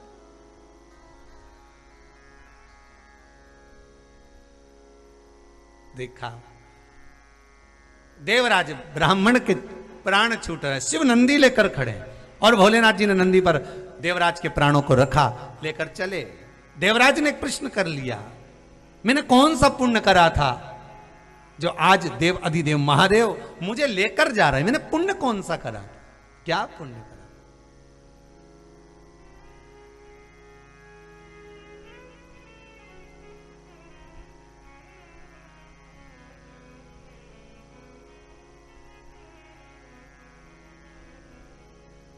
बस वो पुण्य बता दो, मैंने करा कौन सा, क्या पुण्य है मेरा,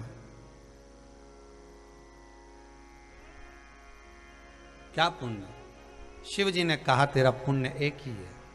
शिव मंदिर में बैठकर शिव महापुराण की कथा को 2 क्षण श्रवण करा, 2 क्षण। हर हर महादेव का शब्द जब कानों में गया, बस वो शब्द ही तेरे जीवन को बना दिया। बेलपत्री के वृक्ष की छांव तुझ पर पड़ी, तुझे मेरा दर्शन हो गया, कैलाश का धाम मिल गया।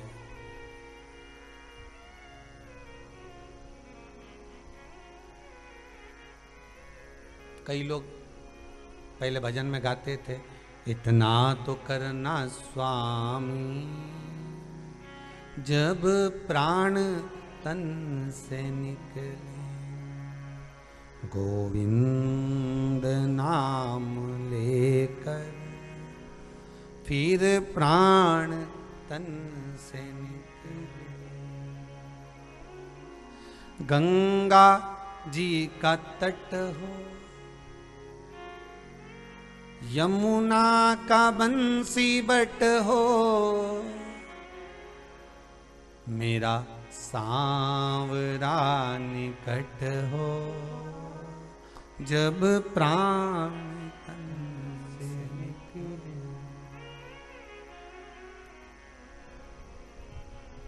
भगवान शिव की भक्ति अंतिम बिंदु में बेलपत्री के वृक्ष की छांव के कारण तुझे मेरा दर्शन हो।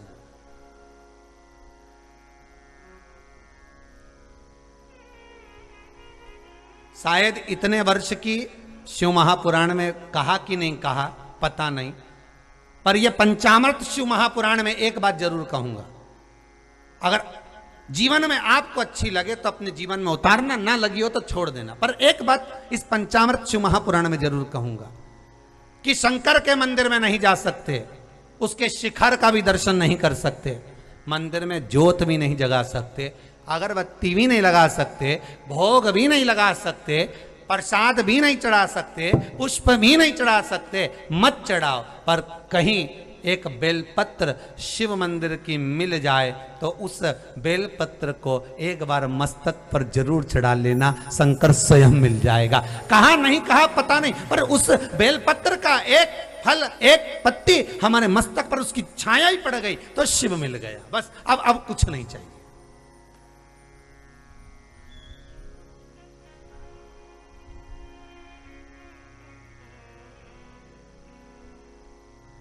विष्णु पुराण में लिखा है, आंवले के वृक्ष के नीचे, स्कंद पुराण में भी है, कार्तिक महीने में आंवला नवमी पर आंवले के वृक्ष के नीचे भोजन करने से संपदा बढ़ती है। इसलिए आंवला नवमी पर लोग आंवले के पेड़ की पूजन करने जाते हैं तो वहां गोट भी करते हैं। बोलो सही है कि गलत है? वहां लोग टिफिन लेके जाते थे, पहले भोजन करते थे आंवला नवमी पर, आंवले के वृक्ष के नीचे भोजन करने पर संपदा बढ़ती। आंवला नवमी का दिन कार्तिक में पड़ती आंवला, ठीक है।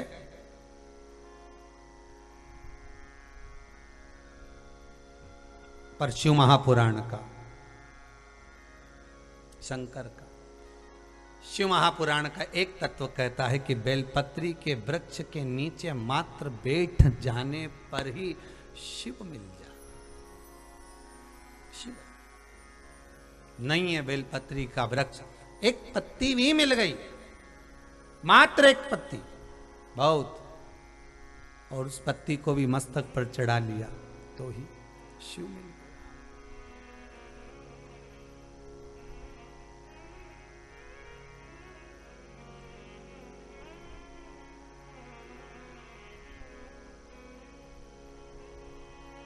एक बेलपत्र और उसका स्मरण, उसका स्पर्श,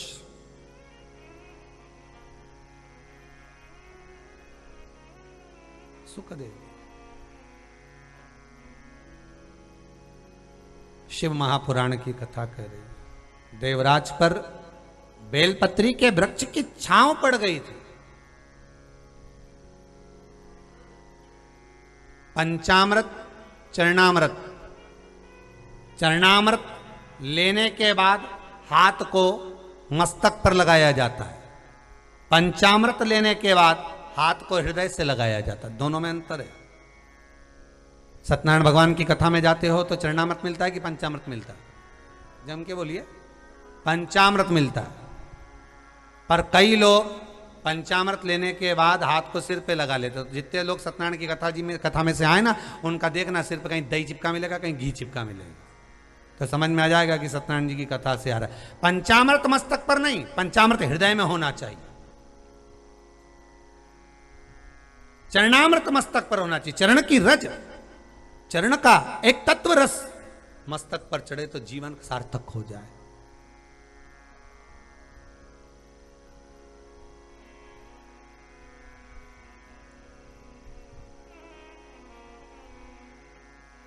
चरणामृत का बस भाव मेरे मस्तक पर चढ़ गया, मेरा जीवन सार्थक हो गया, मेरा जीवन आनंदित हो गया। और पंचामृत आप पीने के बाद में हाथ को हृदय से लगाइए, मेरे भगवान के स्नान की झांकी है पंचामृत। वो पंचामृत कोई साधारण नहीं, भगवान का दर्शन मेरे हृदय में होना चाहिए, मैं उसको रख लूं।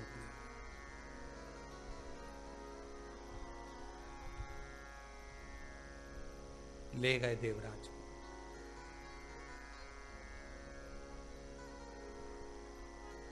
शिव पंचायत में निर्णय किया गया। जगत जननी जगदम्बा जी ने कहा कि इस देवराज ने चोरी करी है, केवल कभी दान पुण्य भजन कीर्तन स्मरण नहीं करा, इसने केवल चोरी करी। इतने में तुरंत भगवान विष्णु बोले, नहीं, एक पुण्य करा, शिव मंदिर में बैठकर शिव महापुराण की कथा को सुन। ठीक। तीसरे श्री गणेश जी महाराज बोले, इसकी बुद्धि में कुछ अच्छा आ गया था, प्राण भी छूटे तो बेलपत्री के पेड़ के नीचे छूटे, थोड़ा पुण्य का भाग। श्री भास्कर देव सूर्य नारायण भगवान बोले,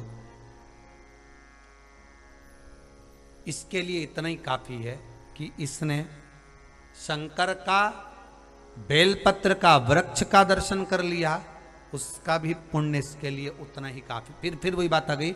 एक वकील केस हार कर खड़ा हुआ था, गांव का व्यक्ति पूछते हुए गया, उसके पास में एड्रेस था, मेरा बेटा कहीं यहीं रहता शहर में, बता दो ना साहब। काला कोट वाला केस हार कर खड़ा हुआ था वकील, उसने उसको भगा दिया, चल निकल यहां से।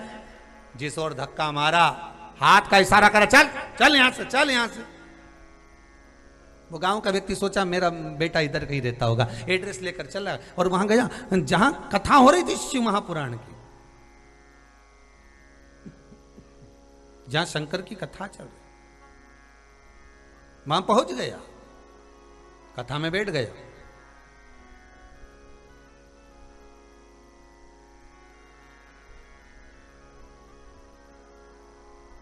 और कथा में बैठकर कथा सुनी, पूरी हुई, निकल कर जा रहा था प्रसाद लेकर, वहां से उसका बेटा गाड़ी पे जा रहा था, देख लिया उसने पिताजी खड़े, पिताजी को बिठाए ले गया। पिताजी तुम यहां कहां से आ गए, कहां घूम रहे हो, कथा में कैसे पहुंच गए? अरे बेटा, एक बेचारा काला कोट वाला खड़ा था, भगवान उसका भला करे, उसने मुझे यहाँ भेज दिया। अब उसको क्या मालूम, क्या भगा दिया, भेज दिया, और तू मुझे मिल गया। कितनी बड़ी बात है। बेटा ले गया पिता को, 1 साल के बाद में वह वकील साहब का सीताराम हो गया। वकील साहब ऊपर गए, चित्रगुप्त महाराज से पूछा इनके पाप पुण्य बताइए कितने। तो कहा इन्होंने अपने जीवन में कोई अच्छा काम नहीं करा, दिन भर झूठ झूठ झूठ झूठ, सब झूठ। तो फिर क्या करा जाए। इतने में चित्रगुप्त महाराज बोले एक पुण्य करा है इन्होंने, एक गांव के व्यक्ति को शिव महापुराण का रास्ता दिखाया। धर्मराज बोले रास्ता मस्ता नहीं दिखाया, उसको भगाया था।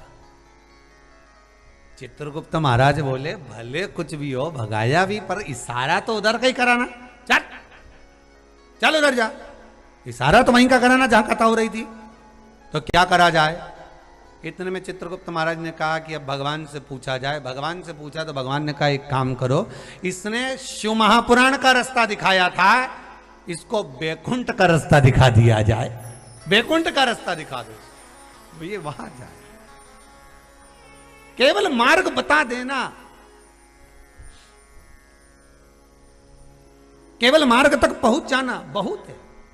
आपने किसी को कहा शिव महापुराण की कथा हो रही है, अच्छा टीवी पर आ रही है, आस्था चैनल पर चल रही है, दोपहर में 1 बजे से 4 बजे तक।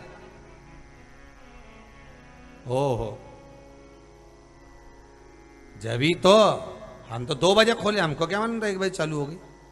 1 बजे से 4 बजे तक आ रही। देखो, तुमने केवल फोन लगाकर बोला, तुमने अपने रिश्तेदारों को केवल एक मैसेज कर दिया 1 से 4 बजे तक शिव महापुराण की कथा श्रवण करिए। तुमने तो केवल मैसेज डाला, तुमने तो केवल बताया उसको।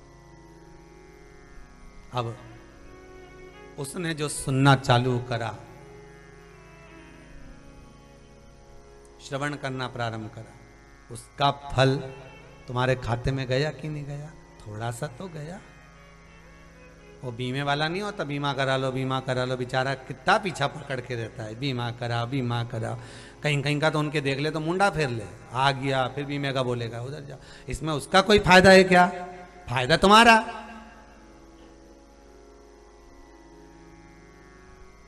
अच्छा, बीमे वाले को भी गॉड गिफ्ट है। कोई व्यक्ति के सामने तुम अपने मरने की बात करके बता देना है कि तू मरेगा तो ऐसा होगा, पर एक बीमे वाला ही है जो तुम्हारे सामने तुम्हारे मरने की बात करता है। पत्नी पति सब बैठे रहते हैं, और बढ़िया पत्नियों तो ऐसे पल्लू रख रख के बैठी रहती है, और वो बात करता रहे जब तुम मरोगे इतना क्लेम मिलेगा, एक्सीडेंट हो जाएगा तो इतना मिलेगा। मतलब सोचो आप, इतना मिल जाए। और पत्नी भी बोले फिर इसमें किसका नाम जोड़ना पड़ेगा। मतलब अगर निपट गए तो फिर किसको मिलेगा? इनको गॉड गिफ्ट है। ये केवल एक ये ही है जो तुम्हारे सामने आकर कह सकते कि तुम मरोगे, सीधी बात, और इतना मिलेगा। इसके सिवाय अगर सगा रिश्तेदार तुमसे आके कह दे अरे साहब अब क्या रखा संसार में, अब तो मरना ही है, अब तो तुम्हारी स्वास्थ्य भी खराब रहता है, इतना कहीं का तो फिर लड़ने बैठ जाए पत्नी तो। और वह बीमे वाला कहते इतने प्रेम से सुना, अच्छा ओहो कितना साल तक देना पड़ेगा? 5-6 साल का। अच्छा, रिटर्न कब आएगा? तो बीमे वाला बोला जब जाएगा। तब बड़ा विचित्र, इतना कहीं का कह दे तो बात दूसरी, पर इनके गॉड गिफ्ट है। ये जो बात करे नहीं तो सटीक करे। अच्छा, बीमे वाले का क्या फायदा? तो क्या कुछ परसेंट मिल जाएगा, इसका बीमा होगा थोड़ा सा परसेंट मिल जाएगा। जैसे बीमा कराने वाला पीछा पकड़ कर बैठता, अरे बीमा कराओ बीमा कराओ बीमा कराओ, उसका कुछ परसेंट आपके खाते में आएगा। उसी तरह आप किसी को प्रेरणा देते हो, कथा सुनो 1 बजे आ रही, 4 बजे तक आ रही है, अरे नींव टीवी पे सुनो तो मोबाइल में सुनो, फेसबुक पर सुनो, यूट्यूब पर सुनो, पर सुनो, भगवान का स्मरण करो। सावन का महीना है, भगवान की भक्ति में डूबो। अगर वो भूल से भी रिमोट लेके बैठ गया और उसने देख लिया, उसके पुण्य का एक भाग तेरे खाते में चला जाएगा। बस वही पुण्य चाहिए, वही एक आनंद चाहिए। सुनो,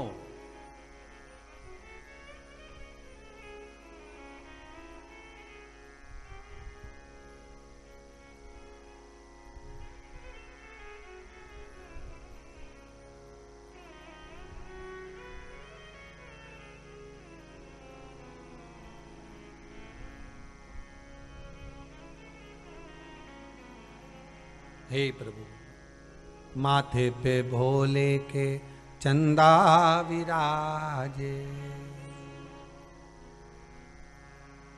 माथे पे भोले के चंदा विराजे, चंदा को लिए चले आना ओ भोलेनाथ, एक दिन हमारे घर आना, चंदा को लिए चले आना ओ भोलेनाथ, एक दिन हमारे घर आना, एक दिन हमारे घर आना ओ भोलेनाथ, एक दिन हमारे घर आना, एक दिन हमारे घर आना। सब गाइए।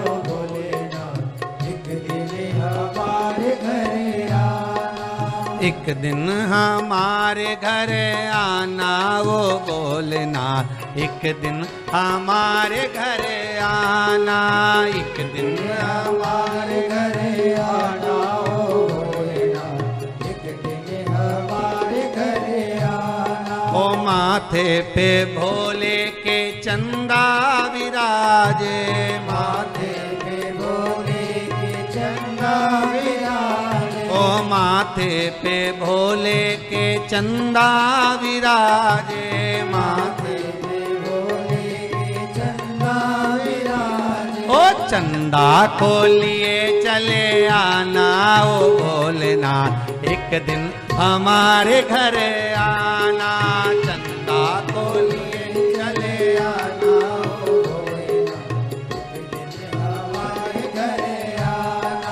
एक दिन हमारे घर आना ओ भोलेनाथ, एक दिन हमारे घर आना, एक दिन हमारे घर आना ओ भोलेनाथ, एक दिन हमारे घर आना। जय हो।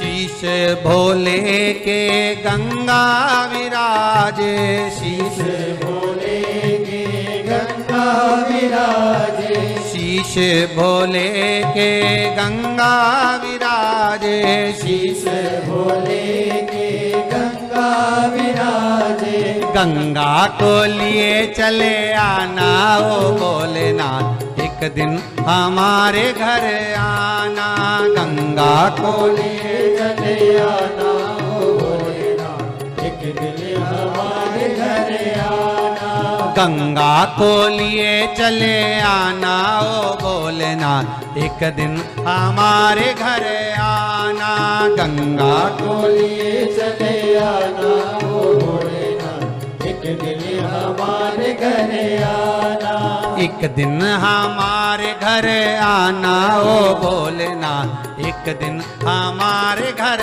आना, एक दिन हमारे घर आना ओ भोलेनाथ, एक दिन हमारे घर आना।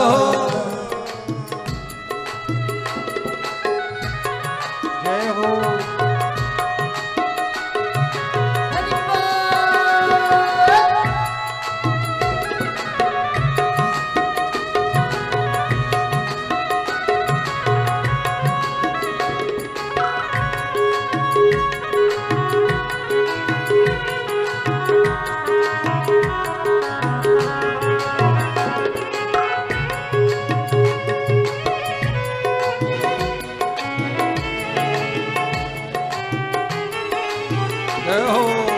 भाव से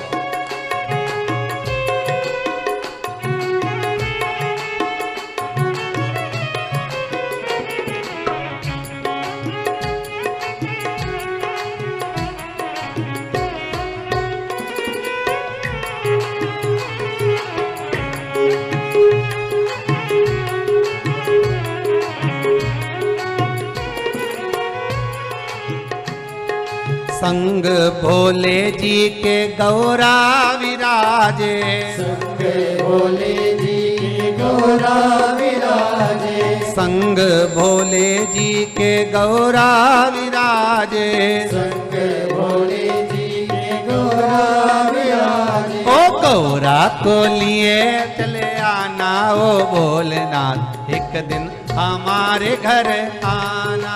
गौरा को लिए चले आना ओ भोलेनाथ, एक दिन हमारे घर आना। गौरा को लिए चले आना ओ भोलेनाथ, एक दिन हमारे घर आना। गौरा को लिए चले आना ओ भोलेनाथ, एक दिन हमारे घर आना। एक दिन हमारे घर आना ओ भोलेनाथ, एक दिन हमारे घर आना। एक दिन हमारे घर आना ओ भोलेनाथ, एक दिन हमारे घर आना। हो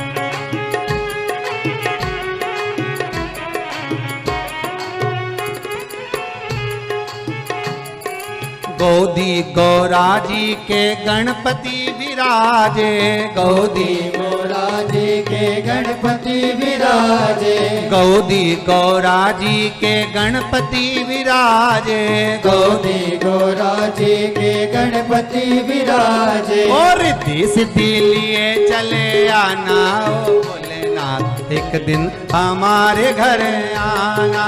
रिद्धि सिद्धि लिए चले आना ओ भोलेनाथ, एक दिन हमारे घर आना। एक दिन हमारे घर आना ओ भोलेनाथ, एक दिन हमारे घर आना।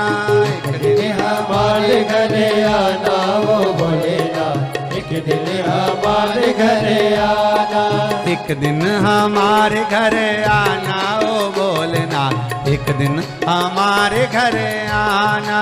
एक दिन हमारे घर आना ओ भोलेनाथ, एक दिन हमारे घर आना।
संग भोले जी के नंदी भी चाले, संग भोले जी के नंदी भी चाले, संग भोले जी के नंदी भी चाले, संग भोले जी के नंदी भी चाले। ओ नंदी को लिए चले आना ओ भोलेनाथ, एक दिन हमारे घर आना।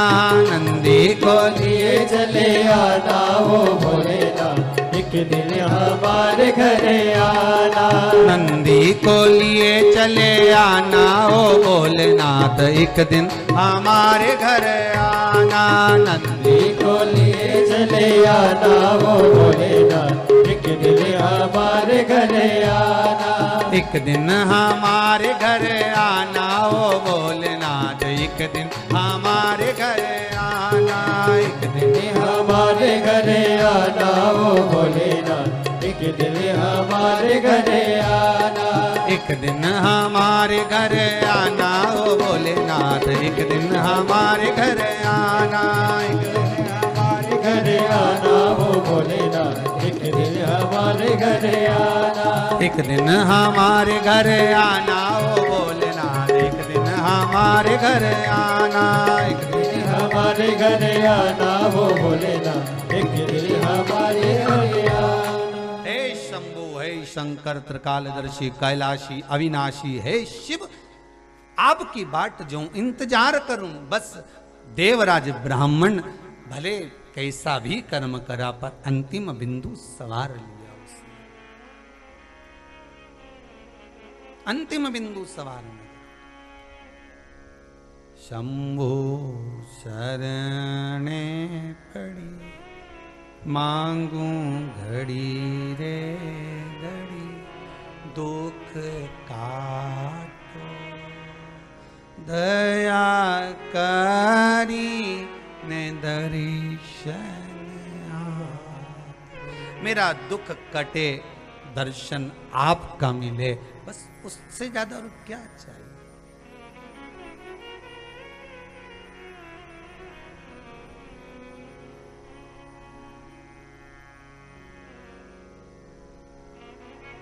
इससे ज्यादा और क्या चाहिए। आगे बढ़ना ना आया। बिंदुक भी एक ब्राह्मण, पर वो भी चोरी कर लिया।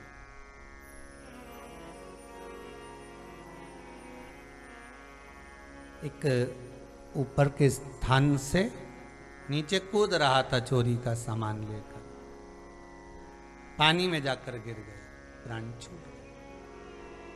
पानी में डूबकर मरा हुआ, सर्प के डसे से मरा हुआ, स्त्री के हाथ से मरा हुआ, उसको मुक्ति नहीं, मोक्ष नहीं।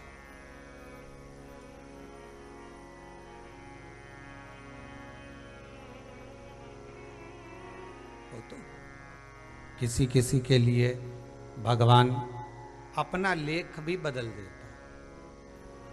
मार्कंडे जी के लिए देखो, नंदीश्वर के लिए देखो, कभी कभी लेख बदलना पड़ता है भगवान। अब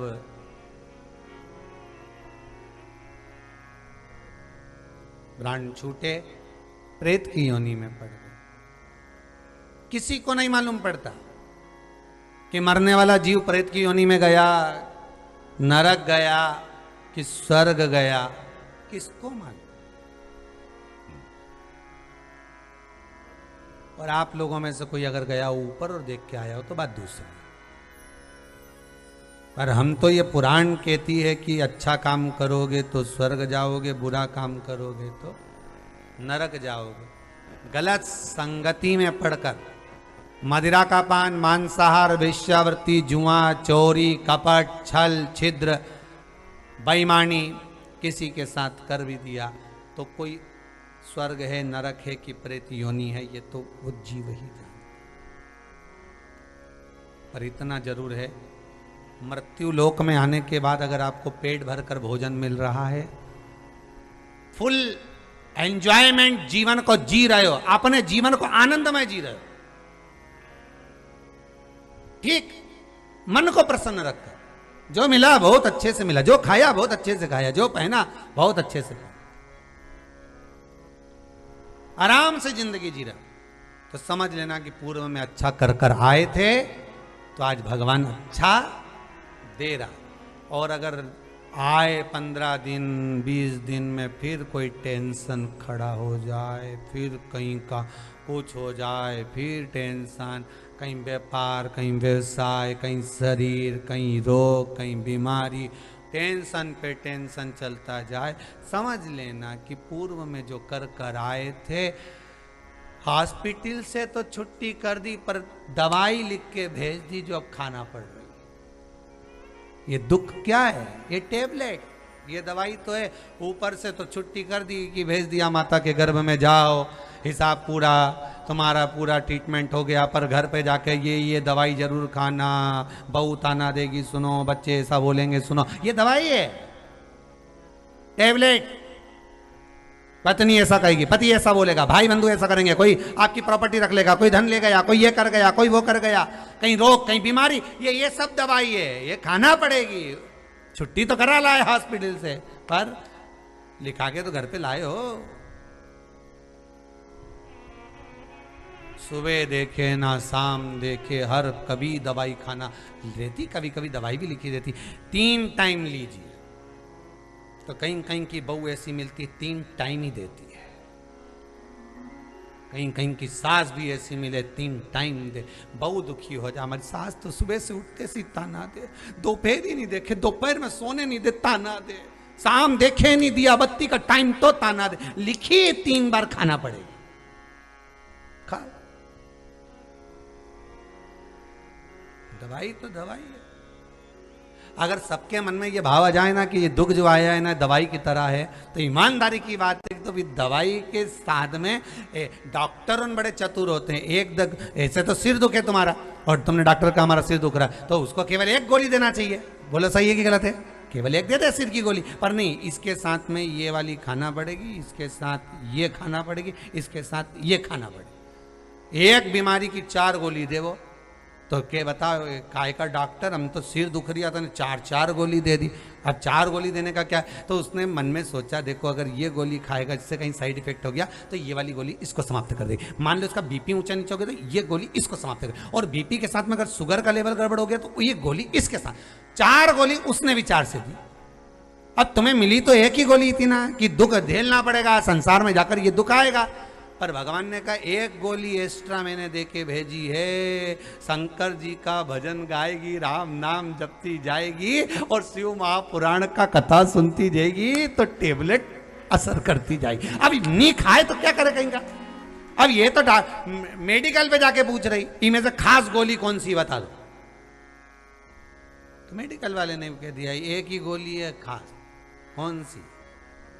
कि कलयुग केवल नाम आधारा, सुमर सुमर नर उतर। तो डॉक्टर मेडिकल वाले ने 1 गोली खांसी बंद, ये 3 लेना पड़ेगी। तो कही हो ये 3 से, खास तो 1 ही है, मैं तो 1 खाऊंगी। तो क्या नहीं, 3 तो लेना पड़ेगी, बीपी शुगर ऊंचा नीचा रिएक्शन करवाए कहीं, तो इसलिए 3 इसके साथ में आपको लेना पड़ेगी। तो कह दिया नाम तो तुम जपोगे पर शिव महापुराण की कथा सुनना पड़ेगी। तो इससे क्या हो, साइड इफेक्ट नहीं हो। काम, लोभ, वासना, आसक्ति, तृष्णा, ये सब जल्दी अंदर आते नहीं है, बस कथा सुनते रहो, नहीं तो निकली जाए, निकली जाए।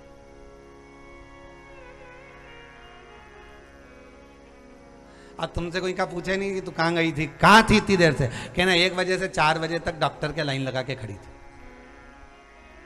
कई करा उसने तो 4 गोली दी है उसने, बस धर्म अर्थ काम मोक्ष को पूर्ण करने के लिए 1 ही गोली कारगर थी, पर उनने 4 दिया। भगवान का सुमिरन करो, भजन करो, कीर्तन करो, मंदिर जाओ, शिव जी में 1 लोटा पानी चढ़ाओ, नाम जाप करो और भगवान की भक्ति में डूबे रहो, बस हो गया। वो रोटी में जैसे पलेथन लगाए नहीं अपन, पलेथन जानो तुम लोग, वो रोटी बेले कि नहीं बेले, अगर डायरेक्ट बिना पलेथन की रोटी बेल दो तो चिपकी जाए, और उसमें आटा तो लगाना पड़े, आटा लगाओ तो नहीं चिपके। उसी तरह अपन सबको पलेथन की रोज जरूरत है साहब। ये सत्संग का पलेथन लगता रहेगा तो इस संसार में चिपकोगे नहीं लगा तो चिपक जाओ। तो कोई कहे कहां गई थी, तो कहना पलेथन लगा रही थी। तो क्या तुझे पलेथन की क्या जरूरत पड़ गई? कहीं नहीं, बोरी खाली हुई थी तो हमने कहा झड़ा लो ऊपर पलेथन। भजन भोले बाबा का करते रहोगे तो तो संसार सागर से करते रहो। बस चंचुला देवी ने कुछ नहीं पूछा, कोई स्मरण नहीं, विचार कर लिया कि पति को मुक्ति कैसे मिले, मोक्ष कैसे मिले। अपने लिए करो, मना नहीं, पर जो जीवात्मा चली गई, कोई अधोगति में चला गया, जीवात्मा उसका भी स्मरण हो तुमको कि उसको भी मुक्ति मिले, उसको भी मोक्ष, उसका भी स्मरण रहे। अच्छा आशीष आए ने तुम कहा हंसो रे? अच्छा तुम्हें समझ पड़ जाती होगी, आ गया तो हो गया, बिना घड़ी का घड़ी है ये, देखे तो मालूम पड़ जाए। हर हर महादेव, शिव कथा कह रही है।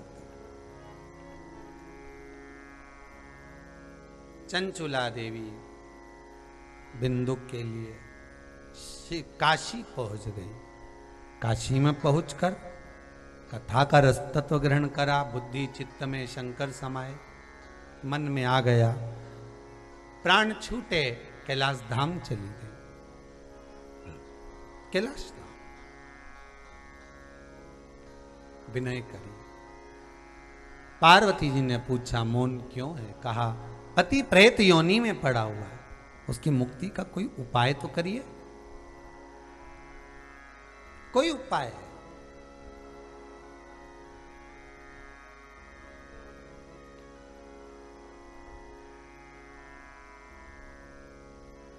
और होना चाहिए।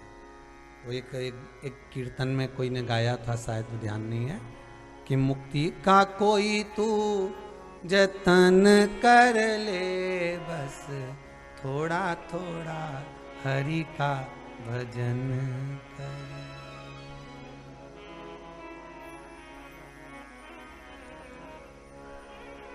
थोड़ा थोड़ा जपा, स्मरण किया, कृपा हुई मां रानी की, जगदम्बा की, माता पार्वती की। कह दिया तुम रुका जी से शिव महापुराण की कथा सुनो। कोई जोड़ा चाहिए, शंकर और पार्वती, ईश्वर जी गोरा जी बनकर, गणा और गौर बनकर, कथा के यजमान बनकर कथा का रस स्वादन करा, संपूर्ण विश्व का कल्याण करा। ऐसी शिव महापुराण की कथा आज पंचमी तिथि, नाग पंचमी के दिन, जिस दिन मेरे भूत भावन भूतेश्वर मेरे शिव के गले में सुंदर वासुकी नाग विराजमान हुआ। शंकर जी की 5 बेटियां जया, विषहरा, शामली, वारी, दौतली देव आज घर घर में पुजाई है। ऐसी पुण्यतिथि में आज आनंद के साथ राठी परिवार बड़ौदा, सोनी परिवार अहमदाबाद, सोमानी परिवार सूरत, तोशनीवाल परिवार मुंबई, बियाणी परिवार सूरत, इन सब ने बड़े प्रेम से शिव महापुराण की कथा का श्रावण के महीने की 30 विक्रम की कथा प्रारंभ करवाई है। संपूर्ण विश्व के कल्याण के लिए आप अपने घर में रहकर आस्था चैनल के माध्यम से 1 बजे से 4 बजे तक प्रतिदिन शिव महापुराण की कथा को श्रवण करें। फेसबुक, यूट्यूब पर भी कथा का लाभ लें और अपने जीवन को सार्थक बनाएं। कथा में जो अच्छा लगे अपने जीवन में उतारें, जो ठीक ना लगे उसको छोड़ दो, जो अच्छा ना लगे उसको छोड़ चलो, जो अच्छा लगे उतार लो। अपने जीवन को सार्थक बनाने का प्रयास। पंचामृत शिव महापुराण की कथा को फिर आगे सत्र लेते हुए कल पुनः फिर 1 बजे कथा का रसास्वादन करेंगे। आज की कथा को यहाँ विराम देते हैं। भाव भक्ति से दोनों हाथ उठाकर हर हर महा